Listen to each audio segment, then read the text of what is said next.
boy. Shuba duba die.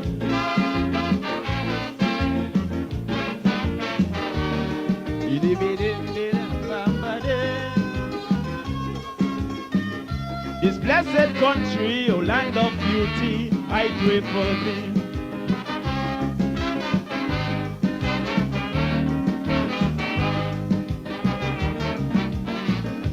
Some people have that wrong philosophy that politicians can save a country. They never try and do it spiritually. And now the system exploding on we. The country in a recession, a big change from the old time religion. Mankind rewriting history in a modern but a bad version. We're living in our final days. Take a look and change your ways. For our beautiful country, going back to slavery days, only a prayer for the land can stop drug violence and crime. A prayer for the land, yes, these are the signs of the end of time. A prayer for the land, the price of living, man, is so high. A prayer for the land, that even the rich like the poor cry. You say you're concerned and care, we country living in fear, but all are we born right here. So let's say a prayer, the Almighty Father will hear. And I see, shut alive, shut alive. Boy. Shuba duba die.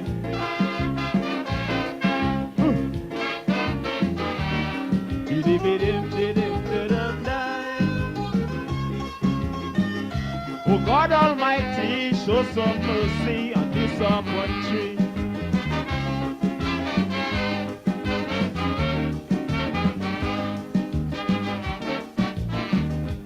My world standard gone way down the drain. Little children using rum, crack and cocaine. It seems like wickeditions gone insane, and everyone playing the dirty game. Too much guns and drugs in the country, owned by Tom, Dick and Harry. But if you're wrong, you must pay for it, for the law, no one above it. Put an end to victimization, oppression and segregation. It's not a good thing for this country, so let's try and wipe it out totally with a prayer for the land, of fire and brimstone go burn with it. A prayer for the land, some say they're picking out who should get paid. A prayer for the land, and that's why the prisoners burn down the jail. A prayer for the land, one day it must prevail. Please don't let this country become an next Haiti. No peace, no unity. Bow down humbly, the Almighty will answer it. Oh yeah. Shut alive, boy. Shuba duba die.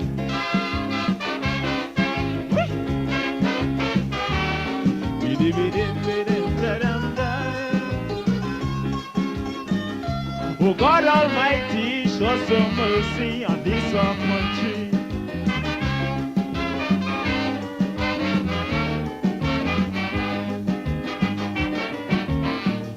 They now call we terror Paradise Island. No longer a country where peace abound. Yes, I used to boast about my land of beauty, the freest nation with democracy. But now we are the capital for drug pushers and money launderers. Shame and scandal is on we, say Kitts-Nevis tarnish universally. Some blame it on the politicians for the unstabilized conditions. We going from bad to worse, Our blessed country now close, but a prayer for the land will help us to live with other people. A prayer for the land, for that's why the nation in big trouble. A prayer for the land, united we stand, divided we fall. A prayer for the land, citizens answer your duty call. Righteousness exalts the nation. The most I hate poor man depression. So I'm calling on everyone to take a stand. Take it, listen to my song. Did a bad over boy. Shuba duba die. What?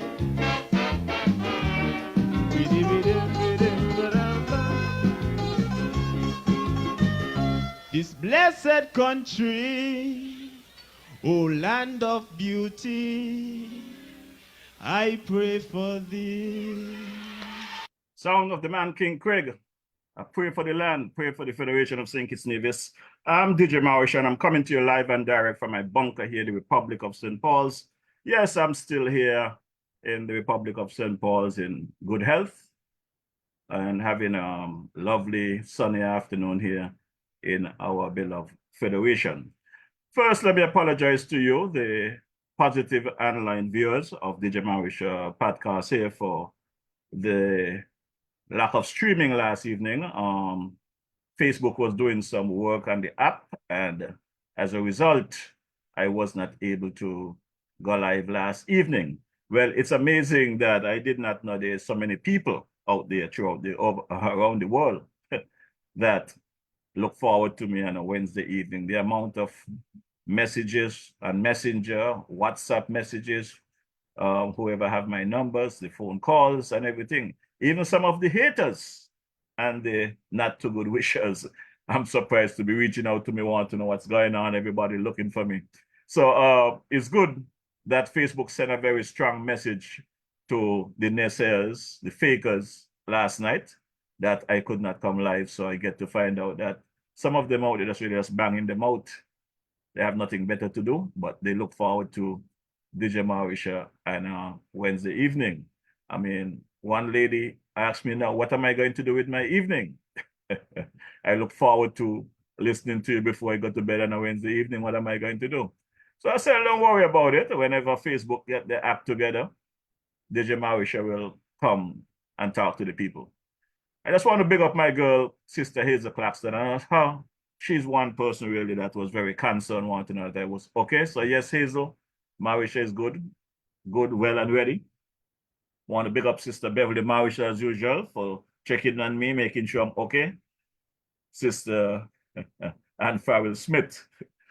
Ann Farrell Smith sent me a tongue lashing last night. She said, Mr. Morrishaw, you kind of do this to the people. You know, they look forward to you. You kind of just don't go live and don't say something. Go on your page and at least send a message. Let the people know that you won't be on. I said, no, man, let them sweat. Let them sweat, you know. Some of them really just there, not showing appreciation, not contributing and whatever. So if I can't make it, something like this could happen, because if my engineers decide that they're going to quit on me for not making a payment to them monthly, then the program is dead.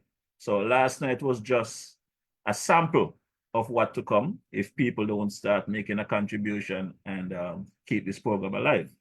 I want to big up my boy Ike. My engineer was online with me last night, back and forth, even though he's on vacation. He wants to make sure that DJ Morrishaw is up and running, that I can come and speak to you, the people. So thanks to brother Ike. I want to big up my nephew there, the man Glenville Lawrence.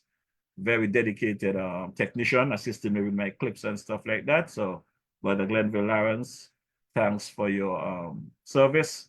And brother Kenrick Williams, I want to thank you for your service. We're going to be talking the things tonight, you know. We're going to be talking the things, and because I know many of you, no matter which side you're on, you all want to know what happened in Nevis last Friday. You all want the melee. You're going to get the melee. But before you get that part of the melee, I understand that, you know, the march was an awareness march. You wasn't looking for no big crowd. We were looking for some moral support from the NRP contingent. as we know the result of that. So we're going to talk the things, and there's nothing to hide. I like to be plain with my people and make people understand. That's what awareness are about. Telling the truth, educating the masses, and let the masses make the decision. Morrishaw are going to come here, come twist or spin nothing. There are some people meeting me and tell me, Lord, give Mark a break. But how are we going to give Mark a break when Mark attacking the DJ? Some people are going to say, Lord, don't give NRP no tongue lashing, but NRP have to get a tongue lashing. The tongue lashing is not to bring them down, but to get them in gear. Because I call them lazy. And I can say to you, the people online, NRP is not lazy. NRP do what they want to do. They're their own problem. NRP is where they are because of the NRP contingent, whether the executive, the leaders, the candidates, they are where they are because of their own problem. So we're going to talk them things this evening. And who don't like what I'm saying? Tough. Want to big up my boy Carbo over there at Carbo's. Carbo, don't forget to put your information in the chat, put your numbers. I know this Saturday going to be a big day over at Carbo's, the pre-Christmas event. Going to be a good crowd over there. You know, the goat water going to be ready to roll by 10:30. You're going to have goat water ready to go. The fish and fungi and the green banana and those stuff, everything going to be there. So we're going to have a good time at Carbo's this Saturday. DJ Morrishaw will be in the neighborhood. Make sure you come across. You want to chit-chat, chit-chat. But before I go to my next song, because I have to play this song because I'm a born survivor, I want to give a big thank you to one of Nevis' legends. And I hope the Nevisians hold this man in high esteem. The man that came and made sure he didn't need the introduction to jump on the camera and do hitting. Mr. Weeks, the man Tulu. Big up to you, Tulu. Enough respect, Tulu. You understand? I want to tell you what you did last Friday. The love I had for you before only multiply 1,000 times. So, Brother Tulu, thanks for coming out. And not just Brother Tulu. Another legend, my namesake, Brother Jeff Pemberton, the husband of Patricia Bartlett. Brother Jeff was there with me from the beginning to the end. After I left the police station, I went by Moffett to have a drink and Moffett now I'm in town. And who did I run into waiting for me? Brother Jeff Pemberton. And when he asked me, how am I going to get up to the hospital where we're going to start the march? Because he thought we will be driving up. I tell him, no, I'm going to take the walk. He said, well, if you're going to walk, Morrishaw, I'm walking with you. And Brother Jeff walked all the way up to the Alexandria Hospital with me, sat on the ground with me while I set up, and make sure that things was in order. In no time, I see his wife came, Sister Patricia Bartlett, bring her placard and stuff. And, you know, big up to Twiller as well. Twiller and a couple of other people that was there, I do not know who they are. I think one of them was a sister, but several people came, I did not know who they were. And my mission, like I said, was to bring awareness. I wasn't looking for no humongous crowd. Whoever showed up was appreciative. Who I was looking for that I did not see is the NRP candidates. They are the problem. They are the one that need to be woken up. If you want to get into government, there are certain pain that you have to deal with. Whether people like it or not, you're not going to be able to be popular, but you have to do the right thing, right? So we're going to talk the things this evening. So let me drop this track and get my act set up here while we start our thing. And this one is called Born to Survive, because for those of you who don't realize it as yet, DJ Morrishaw is a born survivor. So take a listen to the man Gypsy.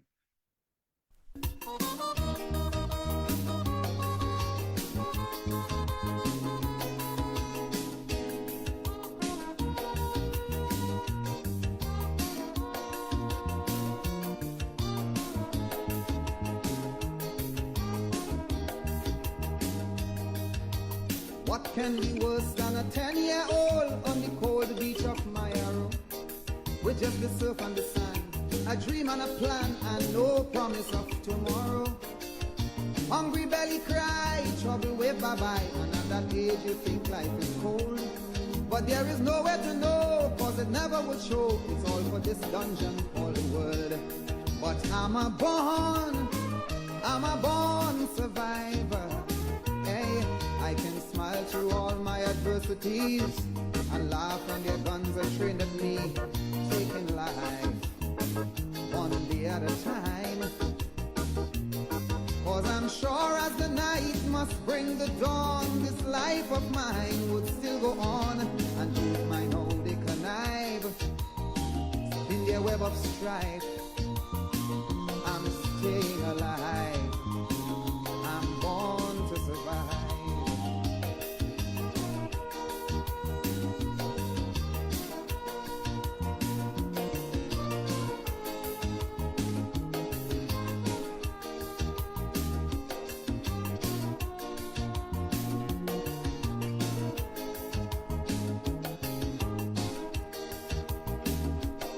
There have been times gone by when I watch mama cry and I know daddy hurt inside.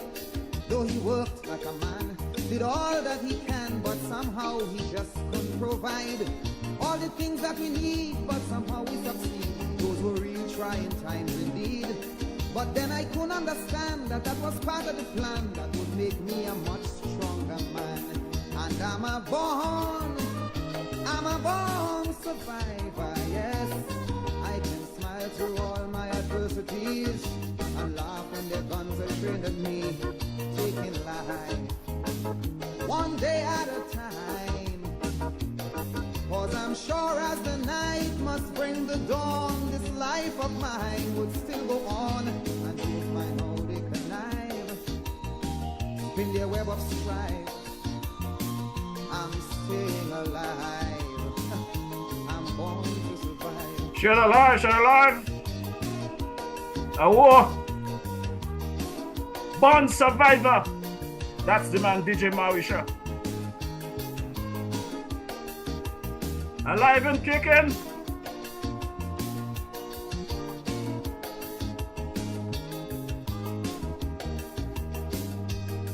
Yes, I worked to the bone, felt so all alone in places I didn't know so well. Abuse and misuse, that was nothing I chose. Sure, those conditions felt like hell. But hard work do pay, now things are not that way. But success do breathe and be indeed. And although I've done the wrong, you should hear evil tongue wagging with envy to bring me down. But I'm a born survivor. I can smile through all my adversities, but I laugh when your guns are trained at me, taking life one day at a time. Cause I'm sure as the night must bring the dawn, this life of mine must still go on. In my home they connive, in their web of strife. I'm staying alive. I'm born to survive.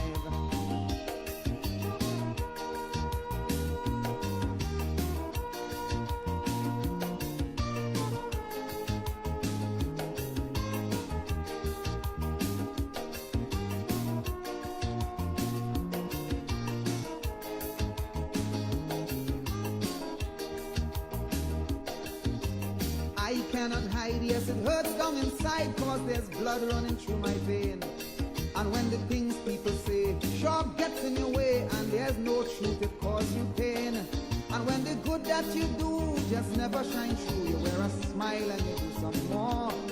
Cause although hate knows no bound, but love makes you strong, and for your good your reward is sure. And I'm a born survivor, yes. I can smile through all my adversities, brother, I laugh when your guns are trained at me, taking life one day at a time. Cause I'm sure as the night must bring the dawn, this life of mine would still go on, and don't mind how they connive, spin their web of strife. I'm staying alive, watch me, I'm born to survive. Yes, I was born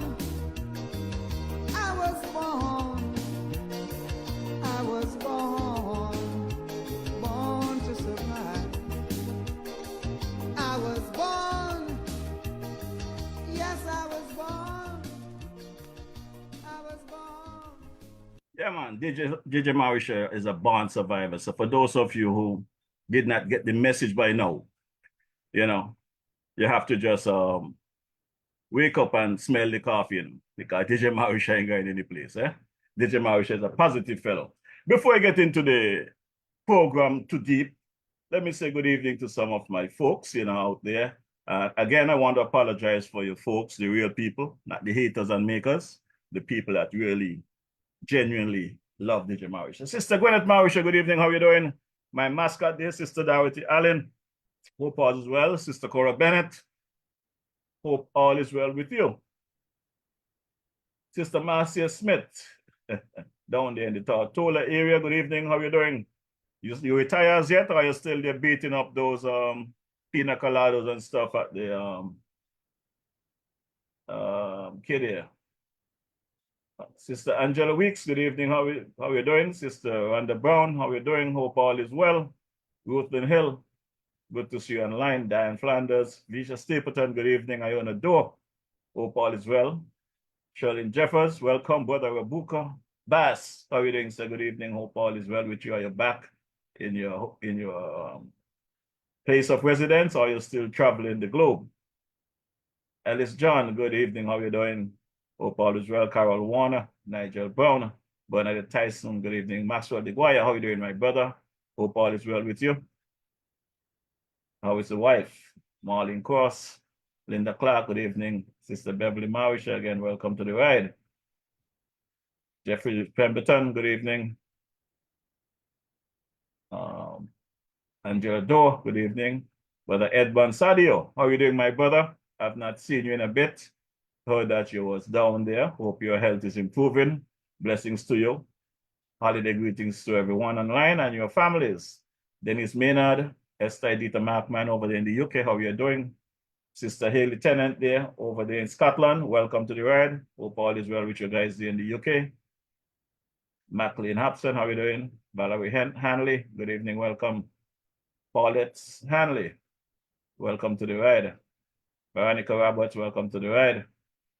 My sister there, Sister Cicely Brown, Pastor Brown, how are you doing? Hope you and the folks there in the Nevis area. Okay, Norris Duggins, hope all is well with you. Nora Jane Mills, how are you doing? Sister Abigail, Abby Harrigan Archibald, how are you doing? Welcome to the ride, hope all is well with you. Marisol Penny, welcome to the ride. Fanny Herbert, welcome to the ride. Brother Thaddeus Deposwa, are you still down under? Are you back in your place in Florida? Welcome to the ride. Hugh Coleman, Grace Elliott, welcome to the ride. Darlene Innes, Dan Williams, welcome to the ride. Margaret Taylor, welcome to the ride. We're gonna drop a clip here in a bit because I'm starting off this program responding to Premier Brantley. You see, my grandmother always told me, never trouble nobody. Don't hit first, but make sure you hit last. And Premier Brantley, when I finish with you this evening, I am prepared to go down under the war memorial with you if you want to take me there. Because people are telling me ease up and you give you a break. But I understand you wrote a whole article about the four-man march. I guess you do not know how to find your quantity surveys.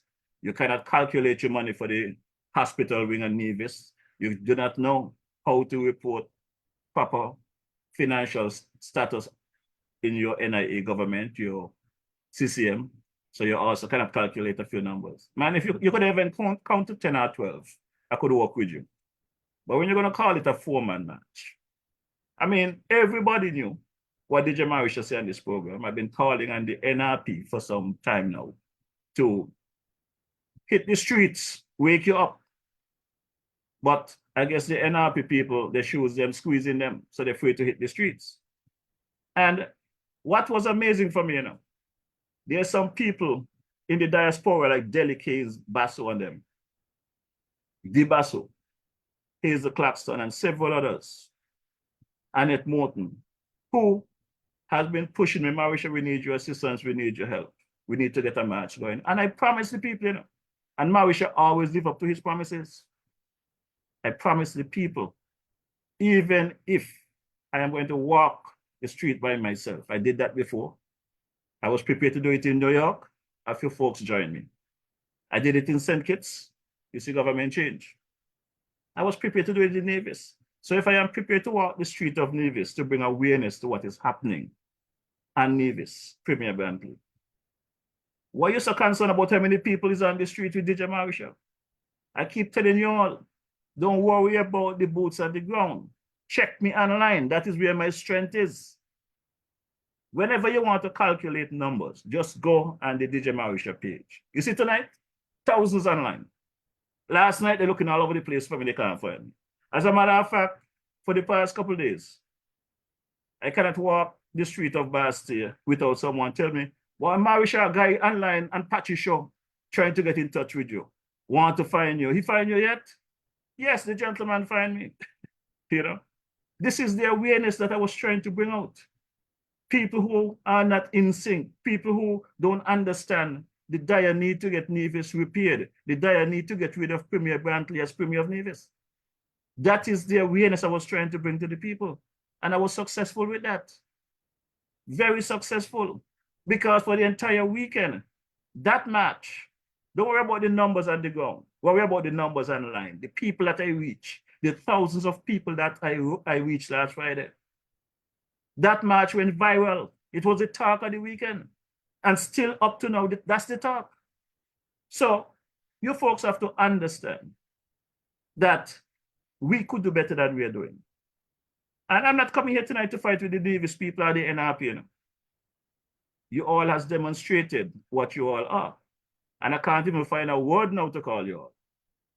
Because the effect that little march I did made, the impact where it caused the Premier to come out of his hiding place to put this long article on his Facebook page or his social media page, call himself the Ferridge Media, the Sheriff Media. With a partner, you could be the sheriff for the people of Nevis, but definitely not DJ Morrishaw. And I have my receipts, you know. The clips gonna play tonight. The clips are gonna be played. It might hit some cornerstones where somebody don't want to reach. But my good people, based on the Carnival schedule of activities and the Carnival schedule, this might very well be my last program for the year. I'll be back on the 10th of January, if God spares my life. If there's a need to come live after this evening to bring any information or to respond to Premier Brantley, anybody who wants to take liberty with DJ Morrishaw, I will make my time for that. But I am going to give you the full makeup of a program this evening, and I'm going to respond to all of you naysayers and all of you haters. And I'm going to thank all of you that support the cause and support the people of St. Kitts and Nevis, because that's what DJ Morrishaw is about, you know. The people of St. Kitts and Nevis. Again, I want to big up Tulu. I want to big up Jeff Pemberton. And me got my boy, the Mikey Slack in Nevis, you know. And Miguel Moffett. Sister Loretta. You all are diehard supporters. And I love that. My boy Carbo. Many might try to get between us, but nobody gonna get between us, eh? It's love every time. And we got a lifetime relationship. I only met you December of 2022, you know. December 11th to be exact, brother Carbo. But you have shown me maturity, brotherly love, and that is all I need. I don't need nothing from anybody. God has given me good health and strength, and I'm doing good so far. So I just want honest people to do what they can do for their country, for their people, help the people that you can help. You hear what Dr. Joe said? For the good that we can do. And I want to big up Dr. Joe and his team as well this evening. I want to big up the cabinet, I want to big up the parliament and everything they did. And understand that the people get some money that they've been crying out for.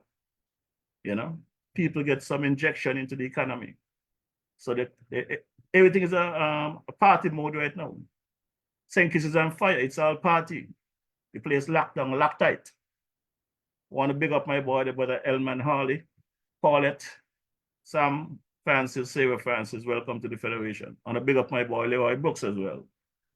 You know, welcome to the ride. I got a partner in Connecticut, you know, and I had these people like sensible people. Sometimes I wonder if Desmond Claxton, aka the King Chubby, if he got a head on the body, he walk on the foot. Because this is a man. Every time he get a chance, he try to lambast the DJ in a smart way on social media. But Chubby, people like you and Ginger, the visions that I know out there doing well, you all could contribute more to the people of Nevis, you know. Come in with some positive insight. Don't come with your nonsense quote on a morning about stupidness. You know, make a positive impact. If you all want to know something about the DJ, ask a question. Don't be negative, and we come too far. We've been involved for too long for this kind of childish stuff. If whoever have some kind of hate out there for me because of the impact I am making in this regard, tough. Because this talent that I have, I did not know about this, you know. God made the way for it. Timothy Harris, the former prime minister, locked me down in quarantine. You the people asked me to continue. That is why I'm here. And this talent, none of you going to take it from me. God will, not you.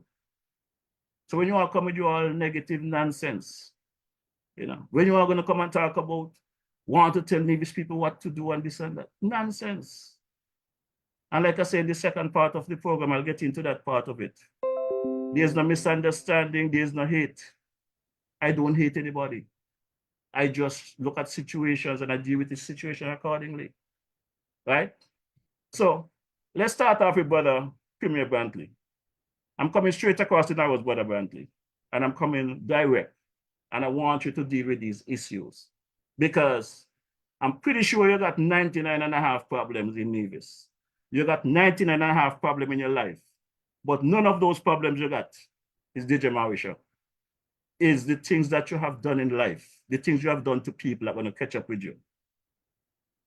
There's a clip here with an interview with Brother Edinburgh and someone named, some Dr. Christian Berry, Brother Brantley. I'm going to drop that clip.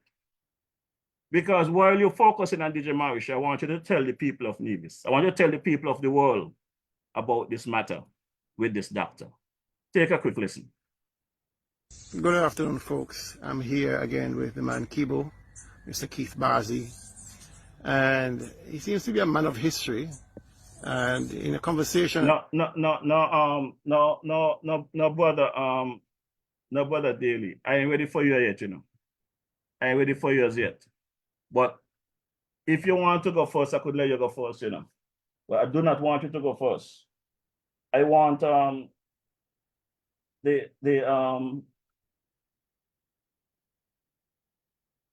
Dr. Christian Berry to go first. But since you want to go first, I'm going to let you go first, right? I'm going to let you go first with a daily. But maybe it's right that I should play this clip first. God is controlling my fingers this afternoon because I was speaking about the march. I was speaking about the march last Friday where Premier Brantley decided on his social media page to attack the march about how much people. But maybe what I should have bring to you, the general public, is that Premier Brantley had his own march in Nevis some time ago, you know. When the NRP had cut his ass, he had set up a march himself to make sure that the NRP couldn't swear in their people. And apparently one of the person that he invited to protest with him, he did get them to go and protest. And I want you to hear the end result of that protest. DJ Morrishaw did not invite anyone to bring battle and stone and to chop up or knock down anybody or to stone anybody. But this is what, according to this gentleman, Premier Brantley, at the time, he wasn't premier. He was a candidate running for the CCM. And CCM lost the elections on Nevis. And this is what he did to stop the NRP from swearing in their candidate. So take a listen. good afternoon, folks. I'm here again with the man Kibo, Mr. Keith Barzy, and he seems to be a man of history. And in a conversation earlier, we spoke about the protest march that occurred in 2011 when CCM would have been adjudged the loser of the elections and actions that were taken subsequently. So, Mr. Barzy, good afternoon. Yeah, good afternoon, my brethren. Yes, so you were at the protest march. Could you tell us a little bit about the circumstances by which you ended up at the protest march? Yes, I was there at the protest march, 2011. I was in the garage and I get a phone call. And I answered the phone call. It was Mr. Mark Brantley, the Premier. And he asked me where I am. I tell him I at my workshop. He said, boy, only you alone home, Everybody else is on the town. So then I left what I was doing, you know, my dirty clothes. I don't change my clothes. And I go downtown by the DR Walwyn Square.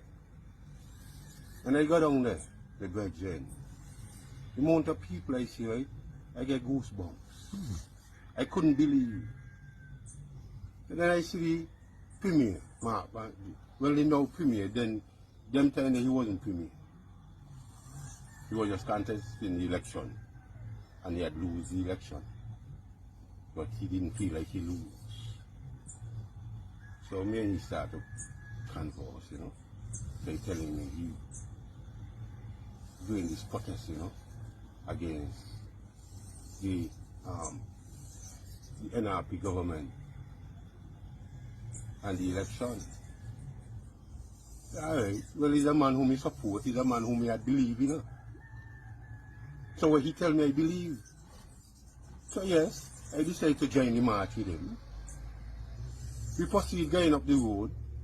Me and he walking together going up the road, along the way, talking as usual, what's going on and what's not. When I reached just above the Amos Chapel, I had talking and me and he no answer. So I look over my shoulder, and see. So I start to wonder, well, look how this man could disappear gone. I say, can't be gone below, down in the Bags region. So maybe he gone to the back of Superfoods. So I go to the back of Superfoods. When I go to the back of Superfoods, he behind me on the phone. Me ask him, well, boy, what happened? The man open him out and tell me to, boy, go ahead, go long up. I go in the park. Go stop what's going on in the park. He told you to go proceed to the park and go stop what happened in the park. What happening in the park, he told me that. But he's staying back. But he's staying back. Why do you think he's staying back? Because the man is a coward. And all he wanted to do is use people for his own benefit.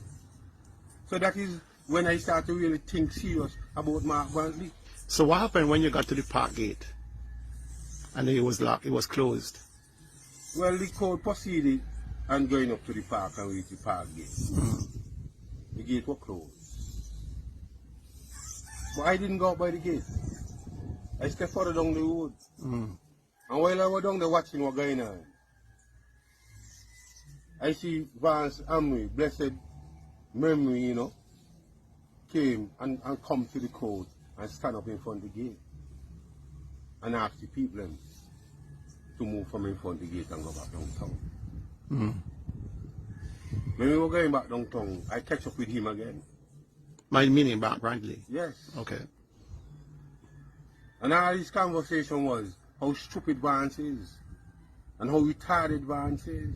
That same Mark Brantley who you hear crying today about people threatening him. So he was condemning the action of the Premier, Vance Emery, to diffuse the situation. To diffuse the situation. And he called him stupid for doing that. I'm telling you. But he was nowhere. But he was nowhere near that.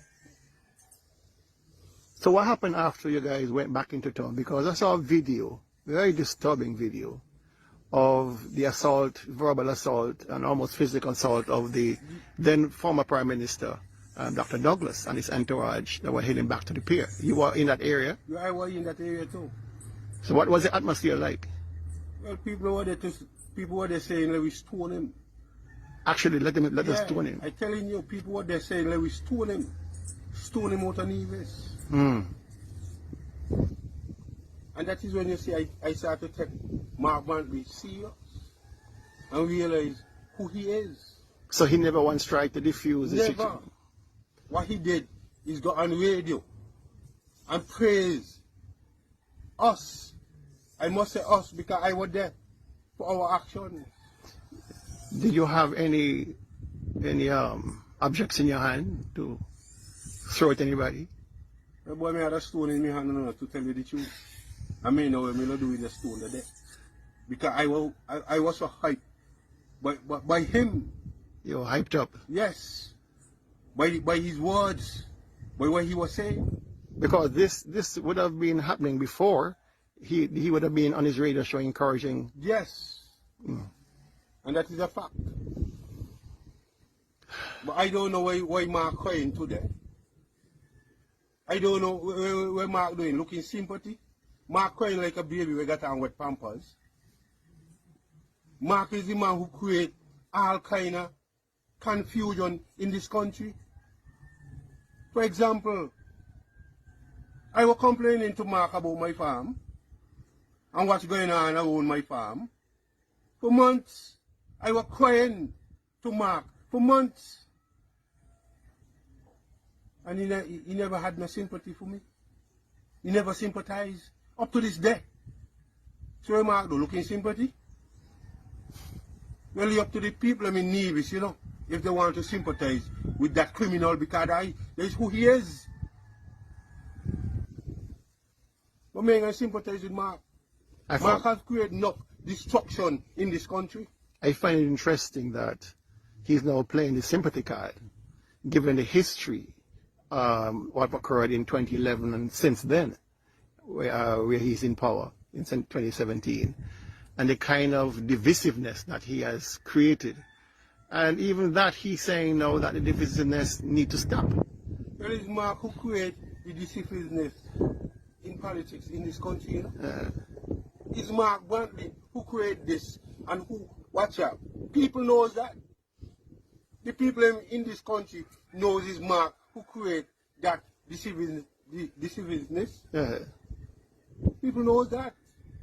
So you believe it's all fake, that he's talking about this divisiveness need to stop? No, Mark looking sympathy. He looking sympathy? Yeah, Mark know what's coming for him. He knows that. You think the voters are fed up? He knows that. You know the people in Nevis is not waiting for him no more. So he looking sympathy. But what Mark need to do? He just leave. Leave and go. And nobody let the people in Nevis has to force him to leave. He just need to leave. Because Mark is not. I hope you stop it. No, he's not a good leader, period. Good leaders don't behave the way Mark he is is. not an asset to this country. He's not an asset. I like that word. Mark is not an asset to this country. He's a liability. He's a liability to this country. So fix up the part. You got to do it. Yeah, he's not an asset to this country. He's a liability. Mark is done. Mark ain't capable to run this country. He has no idea what to do. Mark has changed his hand in the year. I listened to him on a radio program there. On Monday night. On Monday night. It's very bad. And Mark has given up. Yeah, he has given up. It was very interesting when he mentioned the fact that he's no longer focusing on getting a major hotel here.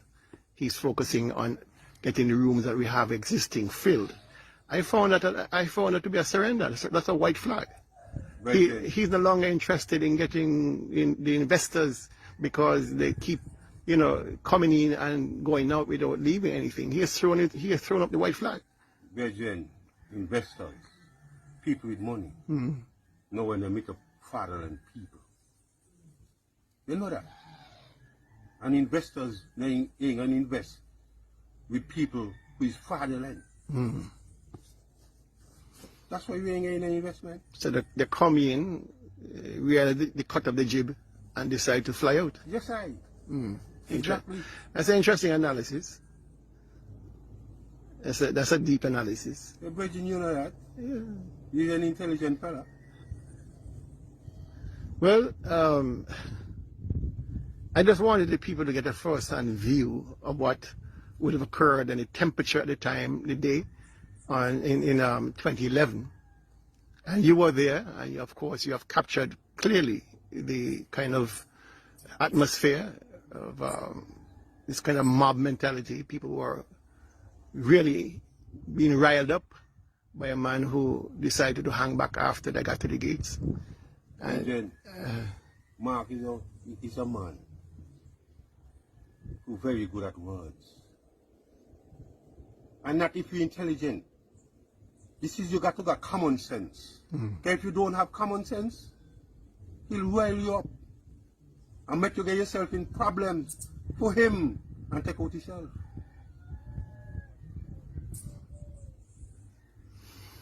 Well, I think you've said a mouthful.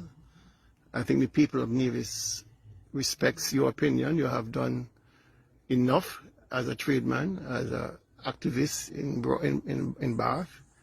And I think people now understand fully the situation. So I do thank you, Mr. Bazi, for taking the time to speak to the people of Nevis through me. Yeah, give that. Yeah, so my question for Premier Brantley tonight, you heard what Brother Kibo and Brother Daly spoke about here.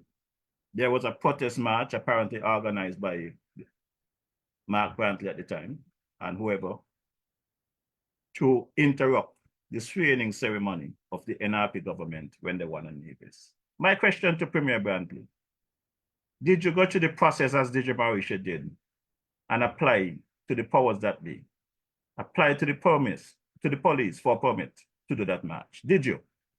I would like to know that when you go back on your program or whenever you want to go back on your social media page to talk about Juve and the person from St. Kitts that came across to Nevis. Because basically, I want the people to know that no matter what you guys might be hearing out there, whether from the NRP or from social media or from the haters, DJ Morrishaw is not crazy, DJ Morrishaw is sane, and DJ Morrishaw is very calculated like anyone else, right? That is why we have a change of government in St. Kitts today. Because had Dr. Joe at the time did what NRP did, there would not be a Labour government in office today. But Dr. Joe, though they had their party policies to work with, he understood there was a need to go out of the box to get things done. That's why Dr. Joe had no problem marching with DJ Morrishaw when DJ Morrishaw called on him to march. Labour did not organize the march in Bastille. DJ Morrishaw did. DJ Morrishaw applied for the permit. DJ Morrishaw then invited the Labour Party to march with him. Before anything else get out of hand, DJ Morrishaw started that. We have a change of government that you're enjoying today. Now, the difference with the Labour Party and the NRP, the NRP have some arsonists within them. I heard Dr. Daly label Cleon Stapleton as the suicide bomber. Whoever label has that might be so. But the NRP in itself, there's a bunch of arsonists in there. They destroy their own self from within. Because they missed a damn good opportunity last Friday to put Premier Brantley where he needs to be. On the bench, waiting for extinction, waiting to come out of office. They lose that opportunity for whatever reason. They are very good at fighting internally. They are very good at fighting against what is beneficial to them. They cannot see what is beneficial to them. Pride sometimes kill a lot of people. Pride ain't gonna kill DJ Morrishaw. When I go to Nevis and Carbo give me goat water and my fish, I'm gonna eat it because I need some kind of sustenance in my body to keep me going. Think I'm gonna tell Carbo me anything in goat water? No, we're gonna eat it, Carbo. But the situation here is the candidates in Nevis, in the NRP area, somebody to talk to them. You, the supporters of the NRP candidates, you all need to speak to them. Because many people are Nevis that I've spoken to. And I could say I'm disappointed in them, because I always take people at their word. And I'm going to let you all know later on how the thing went. You are going to know how the thing went. But the situation is, I want to put on record. When I applied for that permit, I applied for that permit while I was in New York, The leader of the NRP knew I plan a march. The leader of the NRP knew that I applied for a permit. The leader of the NRP knew when I got approved. The leader of the NRP never tell me anything about not being involved. I'm going to give all of that information in due time, in due course, because they will Mark Brantley for now. What I can say to you, prior to me coming across to Nevis last Friday, I received a call from the High Command and Nevis, the police. They wanted to have a conversation with me to know exactly what's the need of the police involvement and stuff like that. And I met with the police a few hours before the march, and I satisfied them with their concerns. And I also made it clear to them, this march was organized by DJ Morrishaw, JefroyMorrishaw, aka DJ Morrishaw, not the NRP. And I might very well be marching by myself. And the police officer asked me, so you mean nobody else tell you they're gonna come? I said, people just say things, but I like to see action. So I am saying to you that I am here to take a walk from the hospital to Charlestown. But I'm only sure about me. One, uno. Whoever show up, they're welcome. And that was my conversation with the police, and he just smiled. My march was an awareness march. And it was successful. I met my expectation and beyond. So let's continue speaking about Premier Brantley. So I would like to know whether or not he had applied for a permit for his march when he tried to mash up Nevis with hundreds, if not thousands. Morrishaw was prepared to walk by himself just to bring awareness. The whole of Nevis was invited, including him, to come and join me in the awareness. So whether it's DJ Morrishaw alone, 4 people, 10 people, 20 people, met my objective. My online presence went viral over the weekend, to the point where folks are tracking me down, want to know who I am. Cannot believe that this little black boy from St. Paul's have the guzma, as they would say, to do these things on my own. I don't need nobody to do nothing with me or for me. I welcome you if you want to come and be a part of, but you don't have to. When I do something, I do it from my position of strength, what I believe. I'm not going to try to convince you to believe in what I believe, because I only deal with facts. And I think I'm a very rational person, very rational.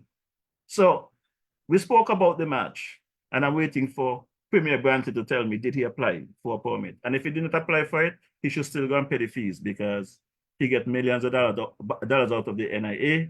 I think he's going to be getting double and quadruple cash this week from what the Prime Minister announced. So I think he needs to go and contribute something to the children home, to the psych ward, do something. But pay back to society, because the money that you receive, bad enough in the last 7 years, you didn't deserve it, according to you, because you said that the civil servants, they're out there lazy, drinking rum and doing no work, but you're still paying them. So if you feel that way about your civil servants, you shouldn't be paid either. You shouldn't be getting a bonus either, right? So there's a gentleman, I understand, some Jonathan Christian Berry, a doctor, that was in some kind of business and get caught up with a fraudster. Let's take a listen to the doctor, interviewed by OfSt in Edinburgh. My name is Dr. Jonathan Christenberry, and I am an eye surgeon from North Carolina in the United States. I understand that you were in the Federation of St. Kitts and Nevis recently. Please, you feel an injustice has been done to you. Are you seeking justice?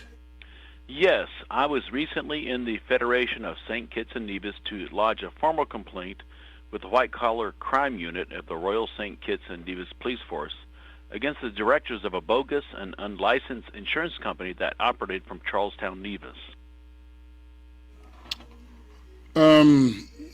What is the injustice that was done to you, Dr. Christenberry?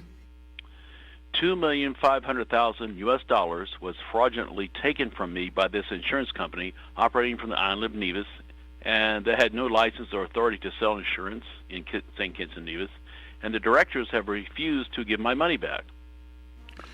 What is the name of that company that defrauded you, conned you out of your hard-earned money? There were actually 2 companies. I was told to put my $2.5 million US in the account of First Fidelity Trust, but the name of the insurance company that sold me the bogus policies was Fidelity Insurance Company Limited. Okay,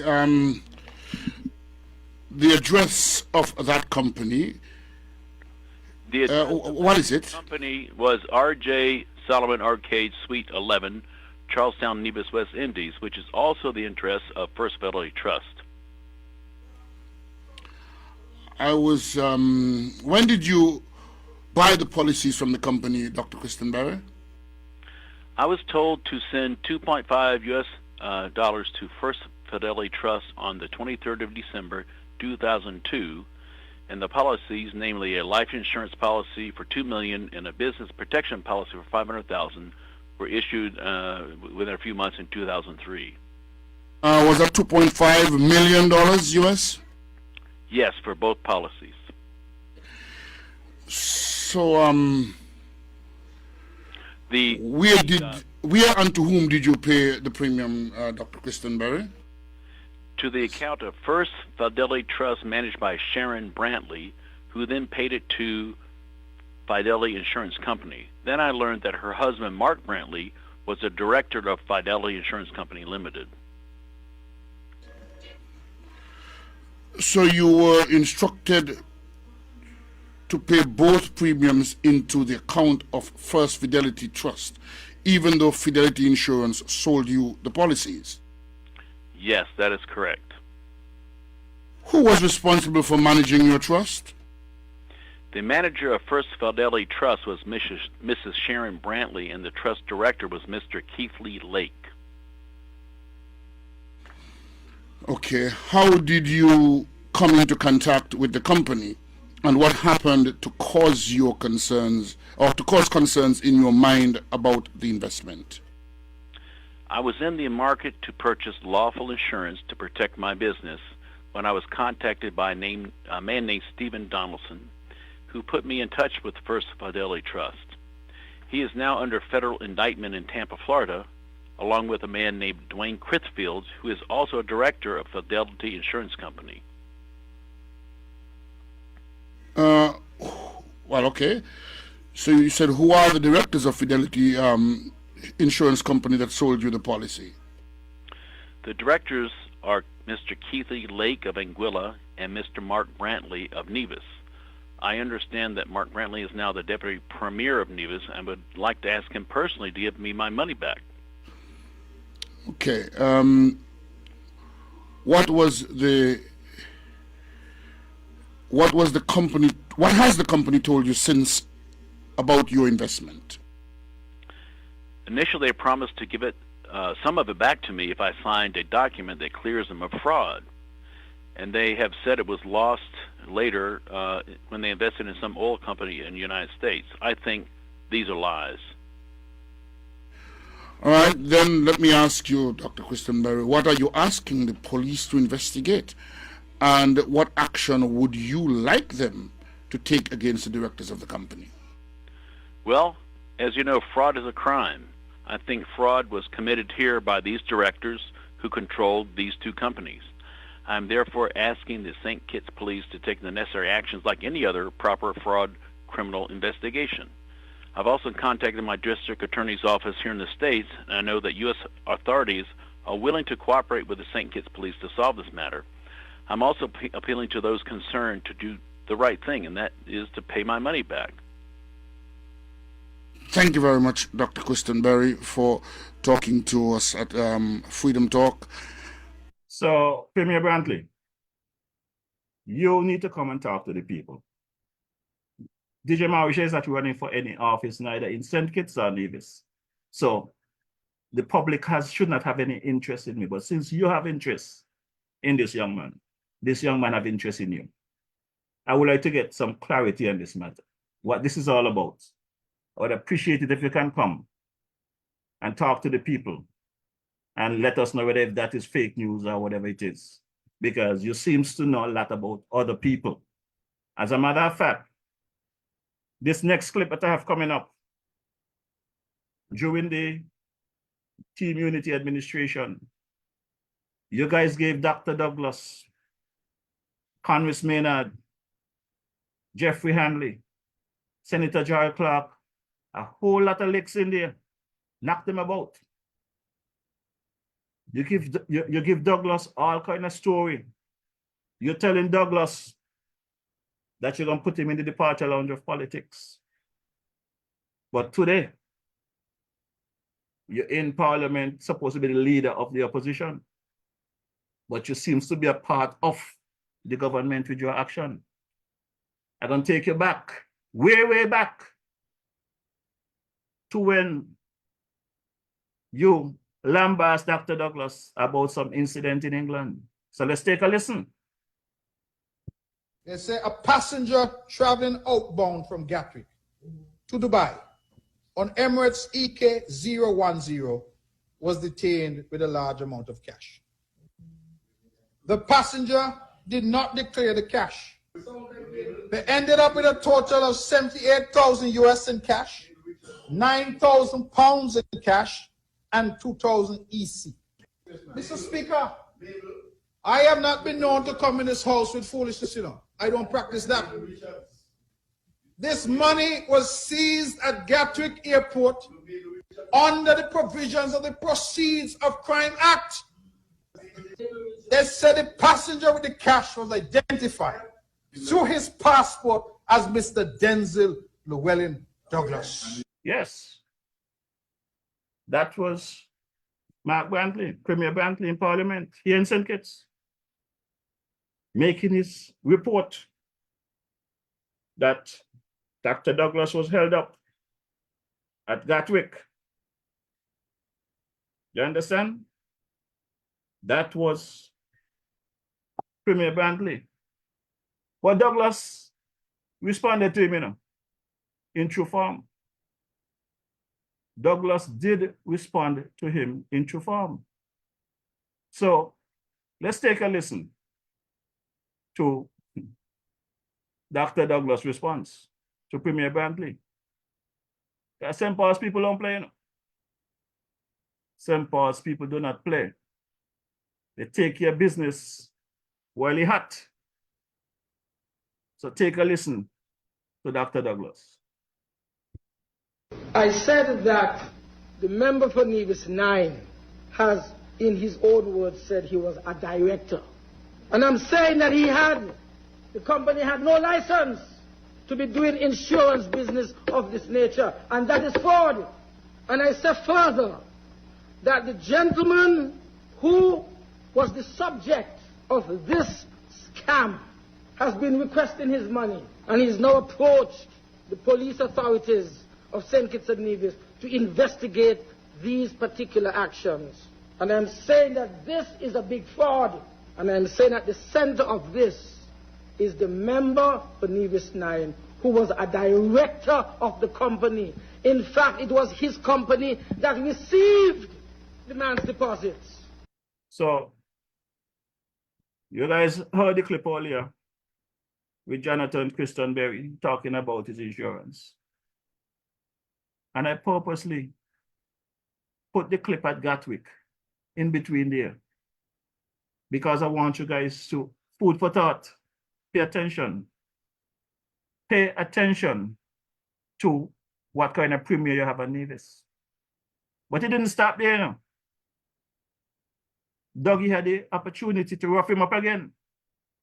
So take a listen to Dougie. Give him another dose. Only you have sense. Nobody else in this parliament has sense. It bothers me because there is no need for that kind of arrogance. He's the most intelligent person in the world. He's the most sensible person in the world. He is the richest parliamentarian in the world. It's a glimpse of the nature of the member for Nevis. Arrogant, pompous, talking down to people. And that's not a good attitude for a politician. You need to change your attitude. You need to stop talking ill of people. So that's Dr. Douglas, you know, giving Premier Brantley some fair warning. This was back in the days of the Unity concussion. It was not even a construction, it was a concussion. But you all remember, do you all remember back in the days too, when the same Premier Brantley told the people of this federation to stay out of Nevis business? because we don't understand the Nevis politics. That I give him credit for. A whole ton of credit for. Because Dwyer warned me to stay out of Nevis politics. But because of my love for people and my love for the people of Nevis, I decided to try and give a push, try to give a help at the request of some of the Nevisians. But Dwyer was correct, and Mark is correct as well. We don't understand the Nevis politics. The Nevisians are special people, and I'm still trying to find a name for them. I hear the NRP is seeking assistance in all kinds of places. I am to say to my brothers and sisters on St. Kitts, and if you all have money to waste, then give it to NRP. But if I were you, I would stay out of the politics of Nevis because you don't understand it. You don't understand it. And so that is my advice to you, because when the time comes, and it will come, I will lead a team and we will deal with the issues that confront us. And for anybody who is seeking to give succor, assistance to the opposition in Nevis, they will have to deal with us as well. And I'm saying it plainly because I saw it go. I saw it go. Nobody think that things done in the dark are not known to the light, because some of you talking in the dark and you don't know who you're talking to. Sometimes when the call comes, I don't want to talk to you on the phone, meet me, and we get the information. So, let us understand what is happening here, and let us ready ourselves for the battle ahead, for the hearts and minds of our people, but the battle ahead to serve the people of this beautiful island of Nevis, an island that I love and will give my life for. Nevis. And if Nevis means something to you, as it should, then it is worth fighting for. Yeah, that was the message from Premier Brantley, that we Kittitians should stay out of the Nevis politics because we don't understand it. I have to give Premier Brantley some credit for that. I think that was great warning, great advice, because I don't understand how these people can sit in Nevis, go through what they're going through, and don't stand up when the time was right to let Premier Brantley know what he was doing was unacceptable. That I don't understand. I don't understand why the NRP regime would think it's best to boycott something that is beneficial to them. But when it comes to standing up to Premier Brantley, they are lost. So, my good people, as we continue with the program this evening, you know, like I said, some people did not understand when I say that I was doing an awareness march.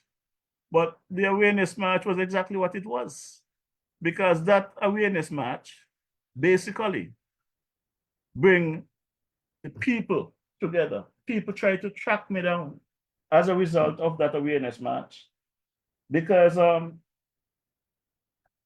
this gentleman, Brother Jones, I don't know him from Adam, but he took the time out and reached out to the Straight Talk program and tried to track down JefroyMorrishaw.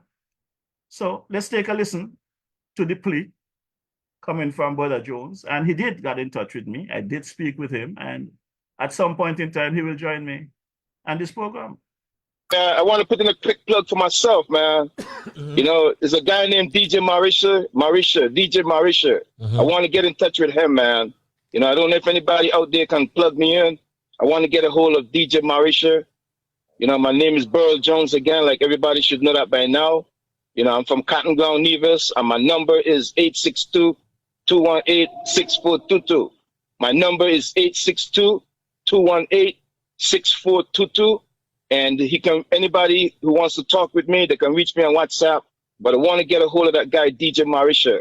If anybody can get me plugged into him, you know, I really appreciate that. You know what I mean? I need to have a conversation with this guy. Okay. You know, so with that said, the guy went over to Nevis, and I was impressed on what he did. You know, he went over to Nevis and he brought some awareness concerning the project there. The man traveled there from wherever he traveled from, and he took out a permit to have a march. And him and myself as well, I'm very disappointed that the Nevis public, especially the opposition named NRP over there in Nevis, you know, a lot of people is trying to push them to, you know, stand up as an opposition over there on the Nevis side. But here we had this guy named DJ Morrishaw. I don't know if you knew this, but the man traveled to Nevis some few days ago and had a march set up there, and only like 3 or 4 people or 5 people at the most, how much of a people that showed up in terms of, you know, the awareness and the opposition on the Nevis side of things. I know you probably would want to have a big march. You want to hear that you had a big march over there, but your patch is, if I get to send you this video, you too will be disappointed in what you were seeing, bro. Okay. You know, I don't know if it makes any sense to be exerting your time for the opposition to stand up in Nevis, but from what I saw, I was real disappointed, bro. Like I told you all the time, there's deadlock across the Narrows, no opposition. And if you see this video, you definitely will come back and tell me Thursday, yes, of course, you were right. There's no opposition on the Nevis side, according to this video that I saw. So my hat still goes off to the guy, DJ Morrishaw. I don't really know him, but for him to try to go over to Nevis to bring the awareness to the people, that was kind of really cool on his part. And whether he was successful or not, at least I know he will still have some, you know, satisfaction that he did what he wanted to do. So that's my little contribution tonight. I would love to get a hold of this guy so I can have my personal conversation with him. Yeah, so Brother Jones, I can assure you that my effort was fruitful, was successful. Just by this clip that I just played there, you would not have even tried to reach out to DJ Morrishaw hadn't you look at that match and see what was done. So the awareness that I set out to bring to the world in regards to what's happening on Nevis, I met my objectives. I must say I exceeded my objectives because you were able to reach out. But, you know, as I keep saying to the people of Nevis, and I must say this publicly, because if you guys can recall, when I interviewed Dwyer Astafan and Sam Kander and this program during the Get Rid of Them campaign, people were cursing Sam and Dwyer about turning their back on the Labour government and went and joined with Timothy and formed the Unity. And like I tell those guys, as disappointing as it was, during the time, things happened. And thanks to them that we now know the difference between a Team Unity and a Labour Party. So I'm pretty sure that folks will see the Labour Party as the better option. Well, the same way people might be taking my words and spinning them that I done with NRP, I done with Janice, I done with Daly, I done with Carlisle. That's the furthest thing from the truth. Because guess what? DJ Morrishaw is not running for any office on Nevis or in St. Kitts, you know. And if I stretch my hand across the waters to assist in highlighting the good, the bad, and the ugly that is taking place on Nevis, and these guys decided to reject, their pride is better than them, their common sense is under their foot. Whatever it is, it's on them. But I'm not going to make Janice any enemy. I am not going to make Carlisle any enemy. I'm not going to make Mr. Daly any enemy. We could have a drink. But the things that I was doing, the drive that I had, that ceased. Because if I am campaigning to get rid of a corrupt government and the people who is yet to be elected is showing me signs that is not pleasing to me for the people of Nevis, I can't support. That doesn't mean I'm not going to speak to them. That doesn't mean I'm going to campaign against them. I am speaking out to give them the opportunity to change course. That is the idea of speaking out. That is the idea of the awareness process. And if the leader of the NRP and the people within the NRP know what's good for them, to change course. Because what I'm seeing is not working and it's not going to work. You understand? We got a premier in Nevis that just come month after month, press conference after press conference, lying to the people. And he tells so many lies he can't remember them. And if you all don't believe me, take a listen for yourself. Please, just take a listen. On the issue of water, let me just say quickly that the ministry has engaged the services of Mr. Skip Hoag, H-O-A-G, and he comes from an entity called Bear Rock Consulting, B-E-A-R, Bear Rock Consulting, and that is an entity in the U.S. He's currently on island. Can you provide an update on Bear Rock Consulting following an announcement a few months ago about the NIA's involvement? So the Bear Rock Consulting? Yes, that's correct. I'm not familiar with Bear Rock Consulting. B-A-R-E? B-E-A-R. I'm not sure. Bear Rock Consulting doesn't ring a bell for me. I wonder, is that the water? Yes. So that is Premier Brantley. That is Premier Brantley. He cannot remember something he said just 2 months ago because the lies. And I want you to listen to it again. This is Premier Brantley at a press conference giving a report about the Bear Rock, a company that they employ from the States to deal with the matter. And then 2 months later, when a journalist asked him the question of the status, listen to his response. He can't recall.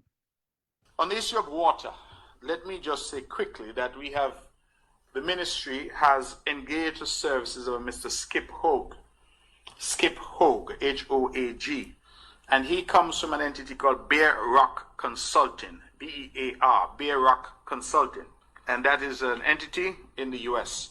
He's currently on island. Can you provide an update on Bear Rock Consulting following an announcement a few months ago about the NIA's involvement?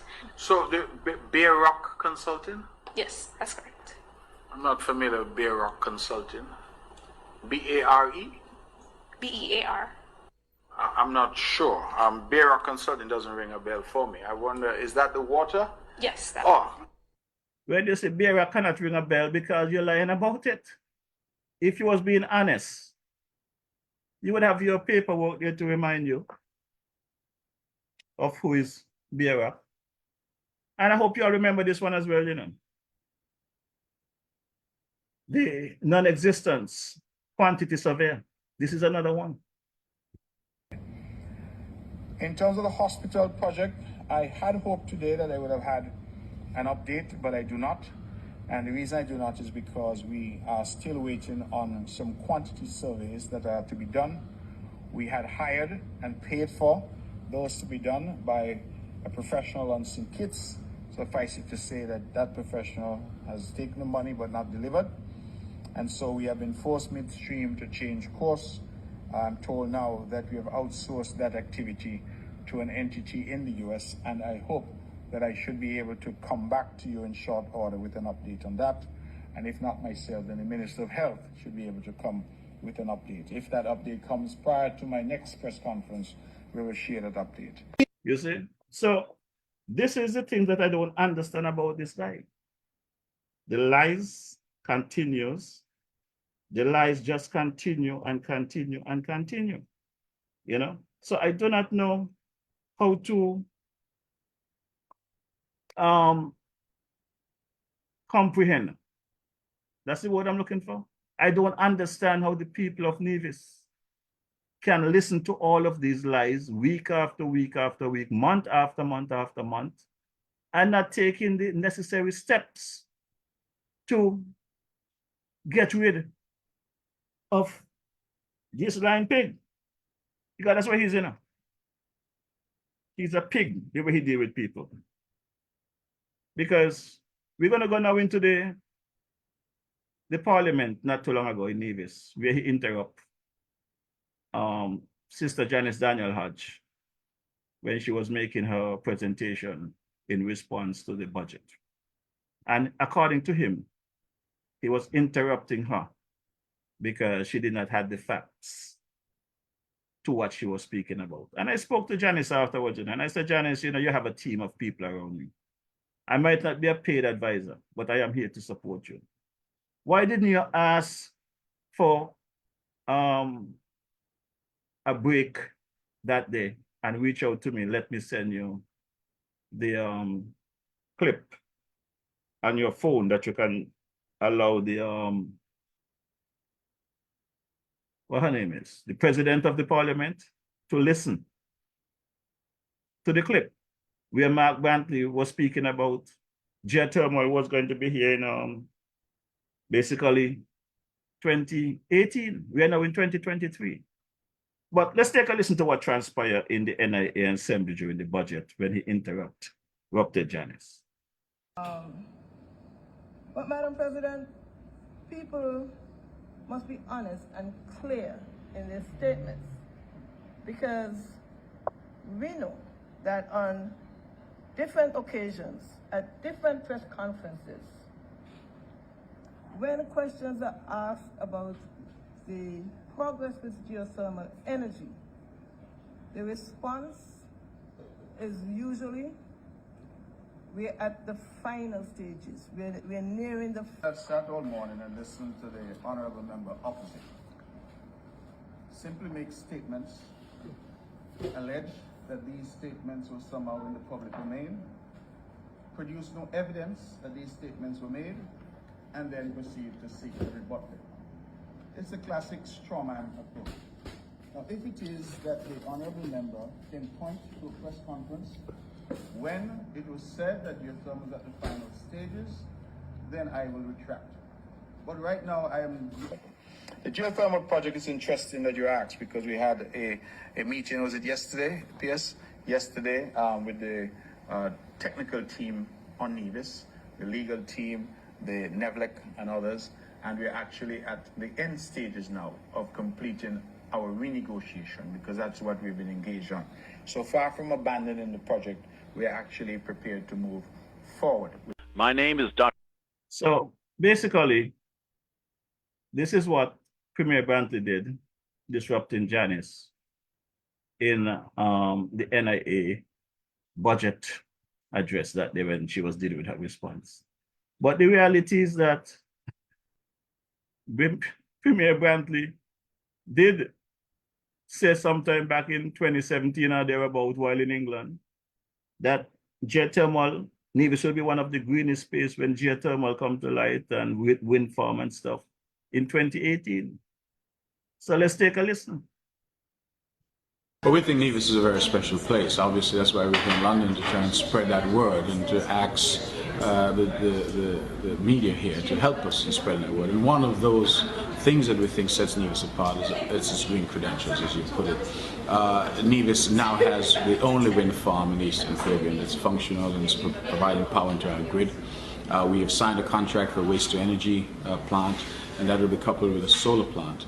When that is completed at the end of this year, it will mean that fully 1/3 of Nevis's daily power usage is generated by renewables. That in and of itself is remarkable. But in addition to that, Nevis has geothermal energy. The exploration phase has been done. We're now at the stage of production, and we're being told by the developers that if the science holds true, then Nevis by 2018 will wean itself entirely off fossil fuels. And it means that our entire power supply come 2018 will be by renewables. That really is a compelling story. It sets Nevis apart in terms of just where we are in the Caribbean, where we are in the world, I like to say that by 2018 we'll be the greenest place on planet Earth. And that for me is a very compelling story about sustainability and about people trying to live with the environment in a sustainable way. And so we feel that that's a responsible thing to do, to leave our island and our country and our region better than we met it, and that is Nevis's contribution. And so we're very proud of that. And of course we expect that that will have its own spin-offs. If the science holds true, because we're being told by the scientists that we have potentially between 150 to 400 megawatts of available geothermal energy. Now if that holds true, just to put it in context for you, Nevis at peak is only about 10 megawatts.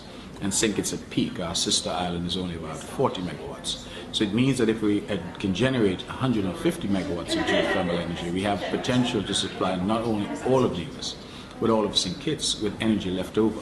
And that energy we hope to be able to unsell to neighboring islands, because where we are geographically means that we have easy access to St. Bart's, to Anguilla, to St. Martin, to Antigua, and to all those little islands around us, Saba, Statia, and those islands. So potentially, Nevis can become a net exporter of energy to these islands, and as I like to say, the Norway of the Eastern Caribbean. And so that is a dimension that we're very excited about. I mean, so the situation is that clip, the leader of the NRP could have easily got that clip from Brother Carlisle Powell. You know? Carlisle Powell is the chairman of the NRP.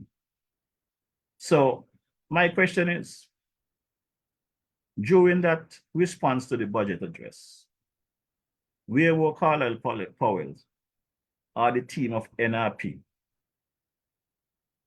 that when Mark shut down Janice in the NIA Assembly, for her to ask for recess and for Carlisle to send that clip to Janice, or for Janice to reach out to JefroyMorrishaw and get that clip and put Mark Brantley in his place?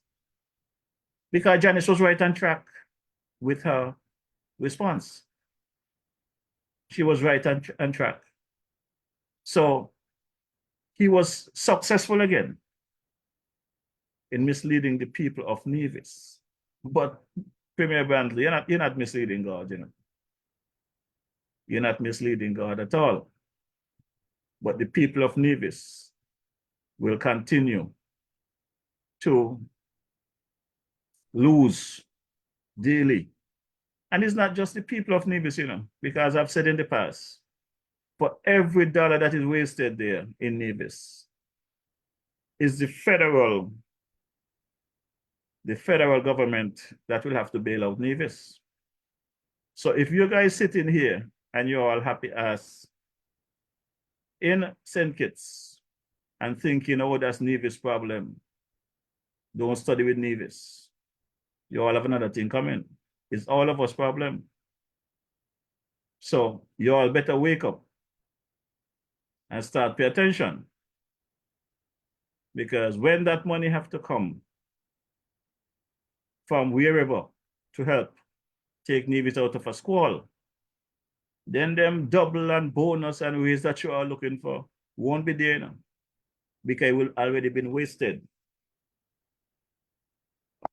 when someplace else. Now, somebody gave me a joke a couple days ago, you know, and I decided I was not going to even pay it any attention. But the joke was so sweet that I decided I have to play it, because I understand the reason why Alexis Jeffers lose to Janice, you know. He actually thought he was in 2025 when election was in 2022, you know. The NIA local election was on December 12th, 2022. But they say the then Deputy Premier, Alexis Jeffers, was focusing on something in 2025. Let's take a listen. I only could bring you the facts. You have to digest them for yourself. I don't have recent data, meaning say from 2020 to 2022. But if I go back to 2025, rich people don't do wrong things, there's poor people who do wrong things. Mr. Brantley, this is your last storm. We need to get rid of you.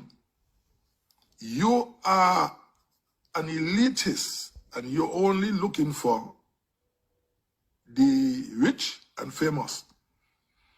We want a leader who loves the poor. All of us are poor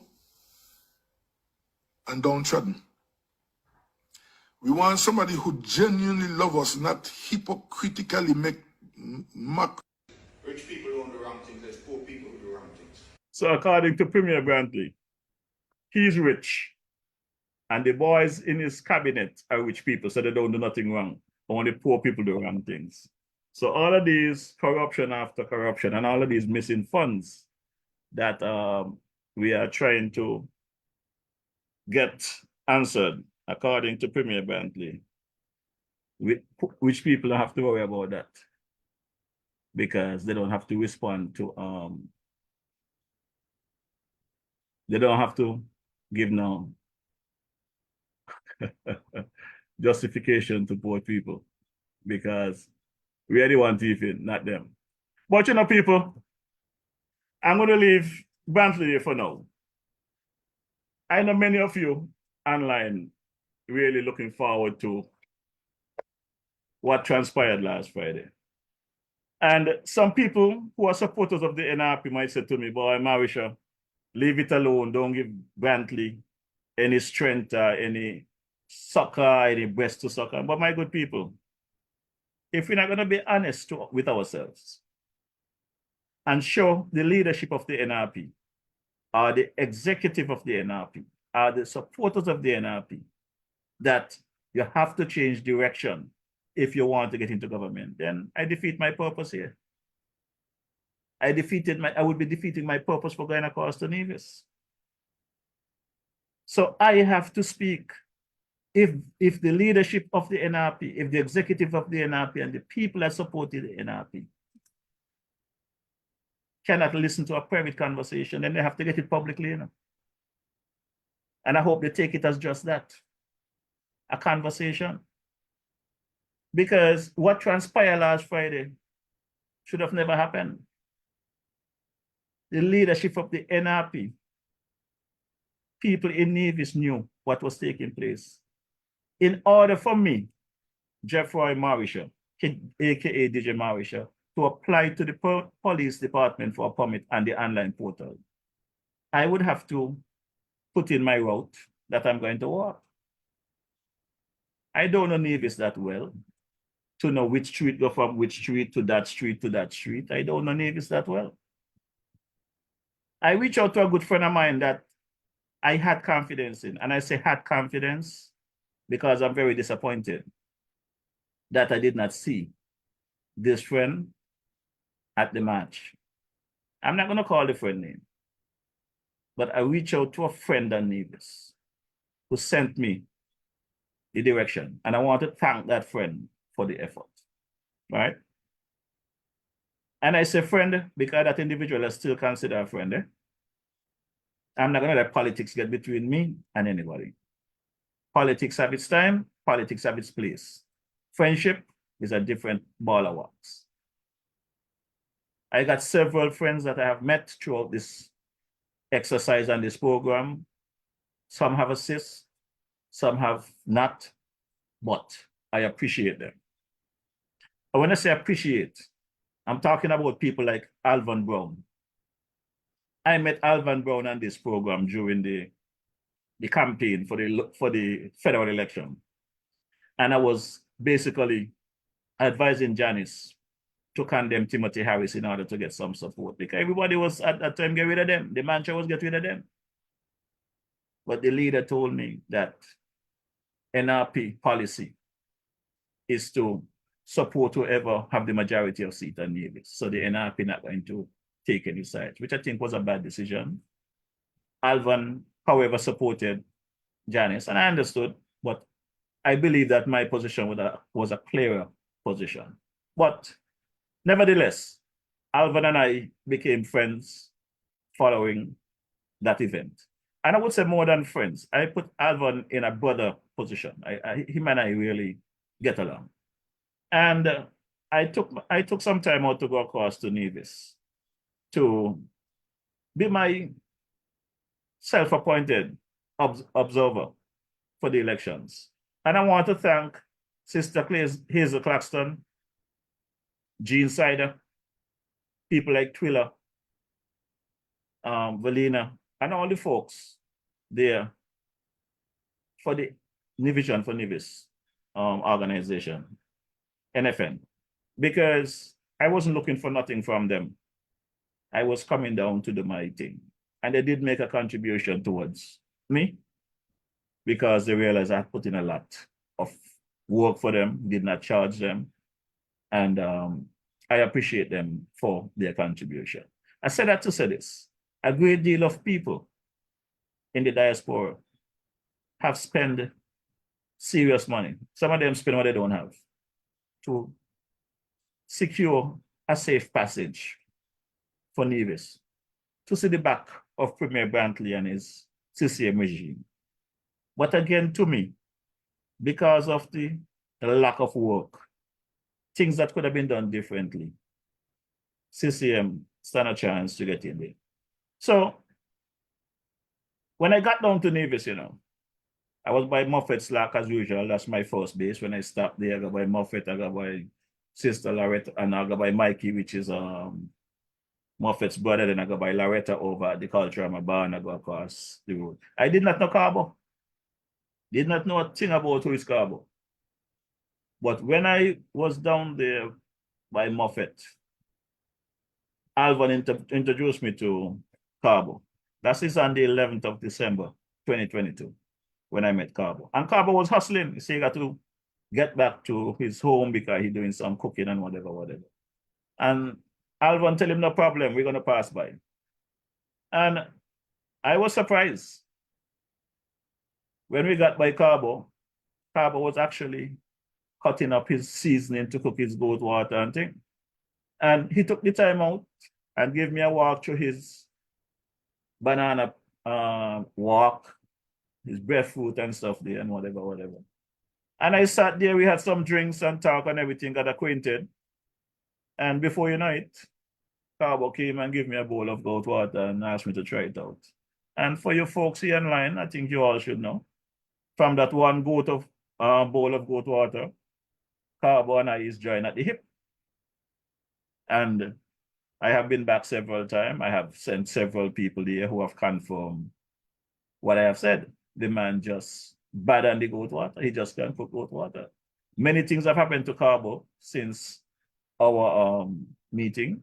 You know, I understand it. The Nevis Tourism went there and did a video interview after my viral broadcast here about Cabo. And that is well. So Cabo and I became good friends. And believe it or not, you know, there's some people in Nevis, and I'm talking about NRP people, they think I'm giving Cabo too much support, you know.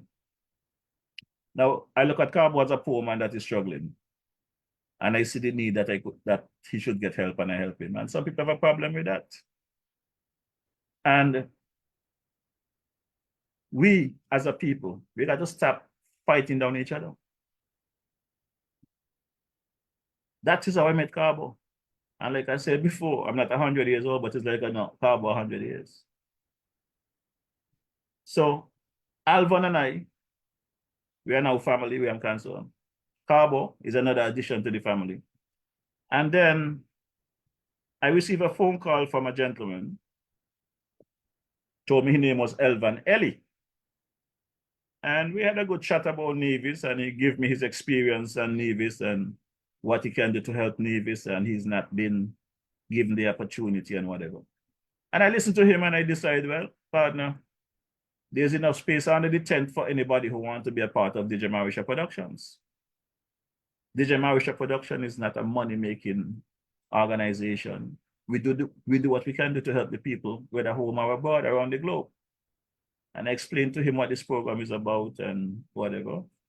And he told me what he can do. He said, you know, I'm here. I can help out with the clips, blah, blah, blah. And Elvan has been there when I need him, contribute to the platform, upload to my Facebook page. And I want to thank him.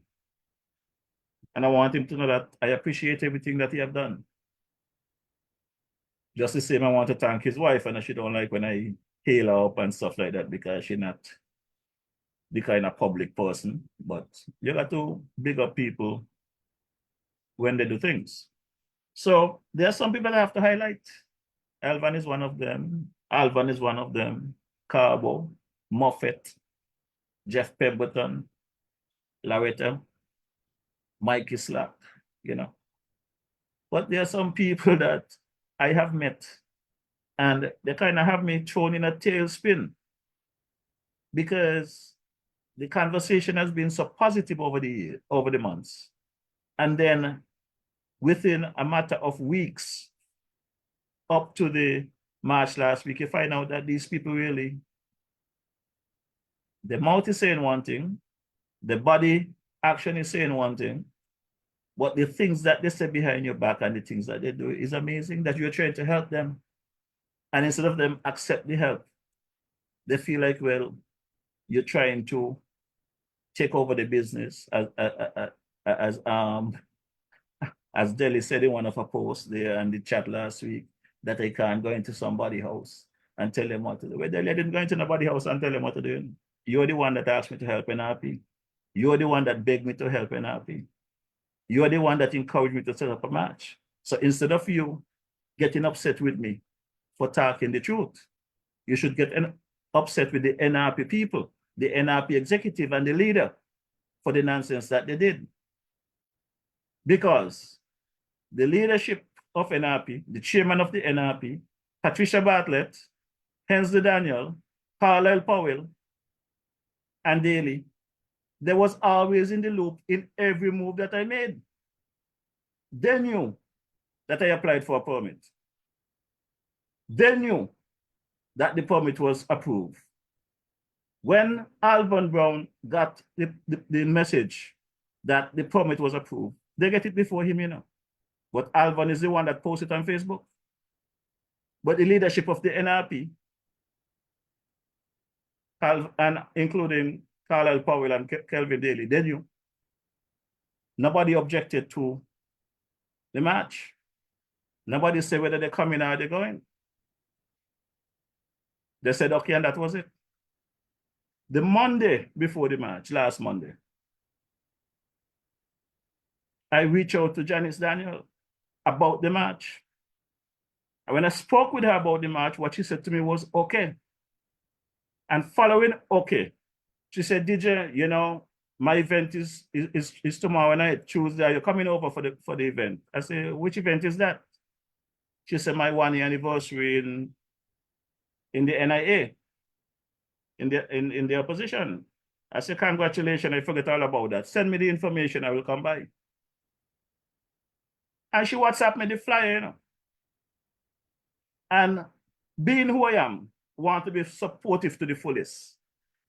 I speak to my boy, Mighty Pat, that Monday night. And I explained to him that I'm going across to Nevis, and the reason I'm going across to Nevis, and would he like to take the trip with me and whatever, I would like him to do a song as tribute to Janice. And Pat said, no problem. I called Janice the Tuesday morning before the event. And I said to Janice, Sister Dr. Honorable Janice Daniel Hatch, I said to her, I said, I know I didn't clear it with you before, but I have 3 guys that came into St. Kitts that participating in the Sugar March 52. One of them is the King Pat from St. Croix, out of St. Kitts, but living in St. Croix. I spoke with him about coming across and doing a song at your event to surprise the people and boost your event. She said, no problem. Pat and I went across to Nevis Tuesday afternoon. We took the 7:30 boat across to Nevis. We went to the event. I want to thank Miss Chanel Penny Myers for picking us up and getting us to and from the pier. We had a good time. I met everybody at the event. Everybody had a good time. I let them know we had to take the 10:15 boat back across to the southeast, so we could not stay long. Pat wanted to do 2 songs. Johnny said the time is not there for 2 songs, so he did 1 song. And he did a song, the old song that he had, You Think You Got Me How You Want Me. The folks appears to enjoy his performance. And we head back across to St. Kitts. This was Tuesday evening. Wednesday night, I did my program. No complaint. Well, Thursday morning, while I'm doing some work, I receive a link from Janice. And when I checked the link, there was a message with the link, you know. And my people, I'm going to tell you exactly what the message said, because I want you all to understand what we're dealing with, right? The inexperience. The link basically contains someone who pays attention to these programs, and they basically take clips from the various programs and put them together. And this particular clip basically was done in favor of the NRP, not against the NRP. So I am at a loss that Sister Janice Daniel Hatch would take it in a negative light.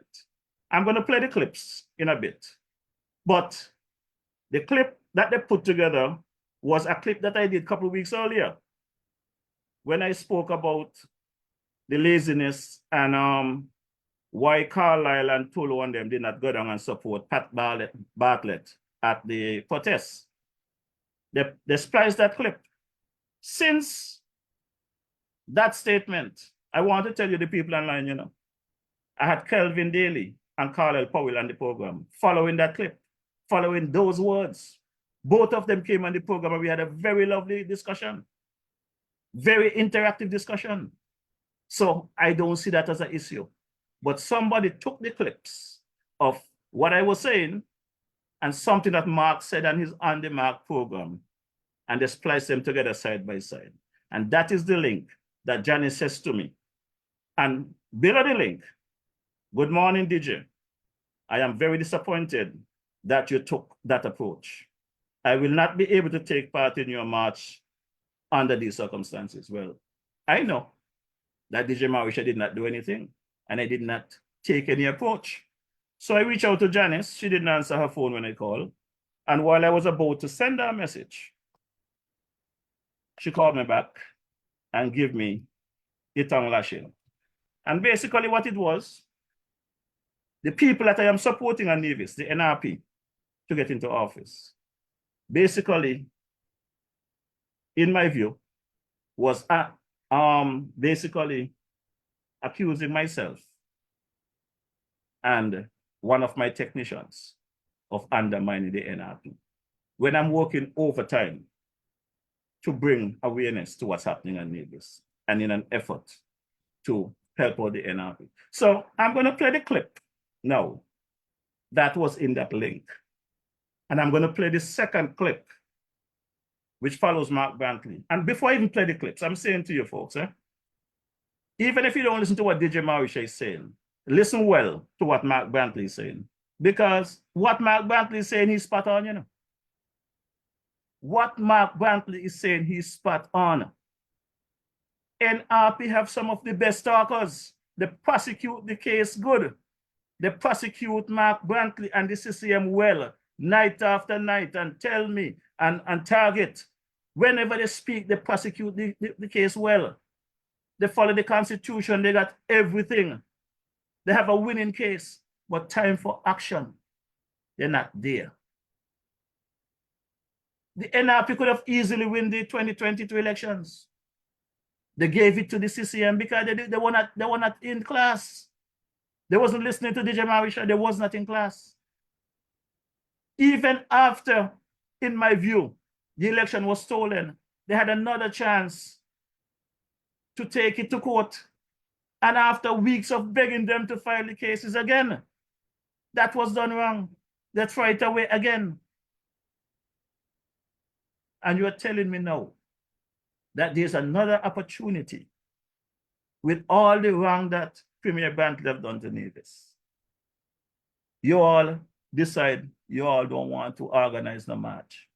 And the funny thing about it is, the end result is, when I challenge Janice, when I challenge the leader about what she's telling me and the nonsense she's telling me,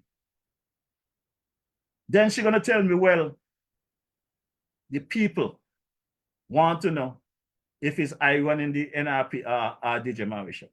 What kind of nonsense is that? What kind of nonsense is that, Janice?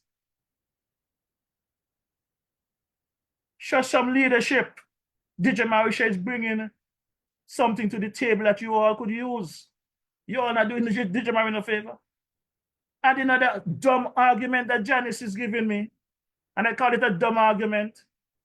Janice is telling me that if she had known that I am going to have this march and want the involvement of the NRP, she would tell me don't put in the application because they already have a policy. They don't do nothing like this during Lent. They don't do political stuff during Lent. But Janice, if you be honest with yourself, and if the people of Nevis hate DJ Morrishaw, love DJ Morrishaw, if you be honest with yourself, the last 3 local elections in Nevis was done in December. The same December, the same Lentil season, the same campaign you all did. So stop making excuses when you all don't want to do the work. Stop making excuses, stop blaming people. Acting like you all did not know that there was a march coming up. You all knew. You all was not part of the planning, but you all knew every step of the way.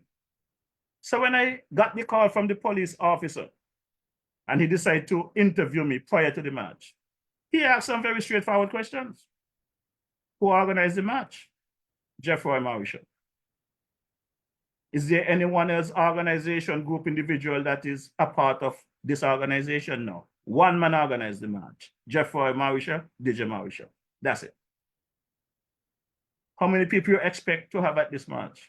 I said, you can check the application. I applied for 100 people.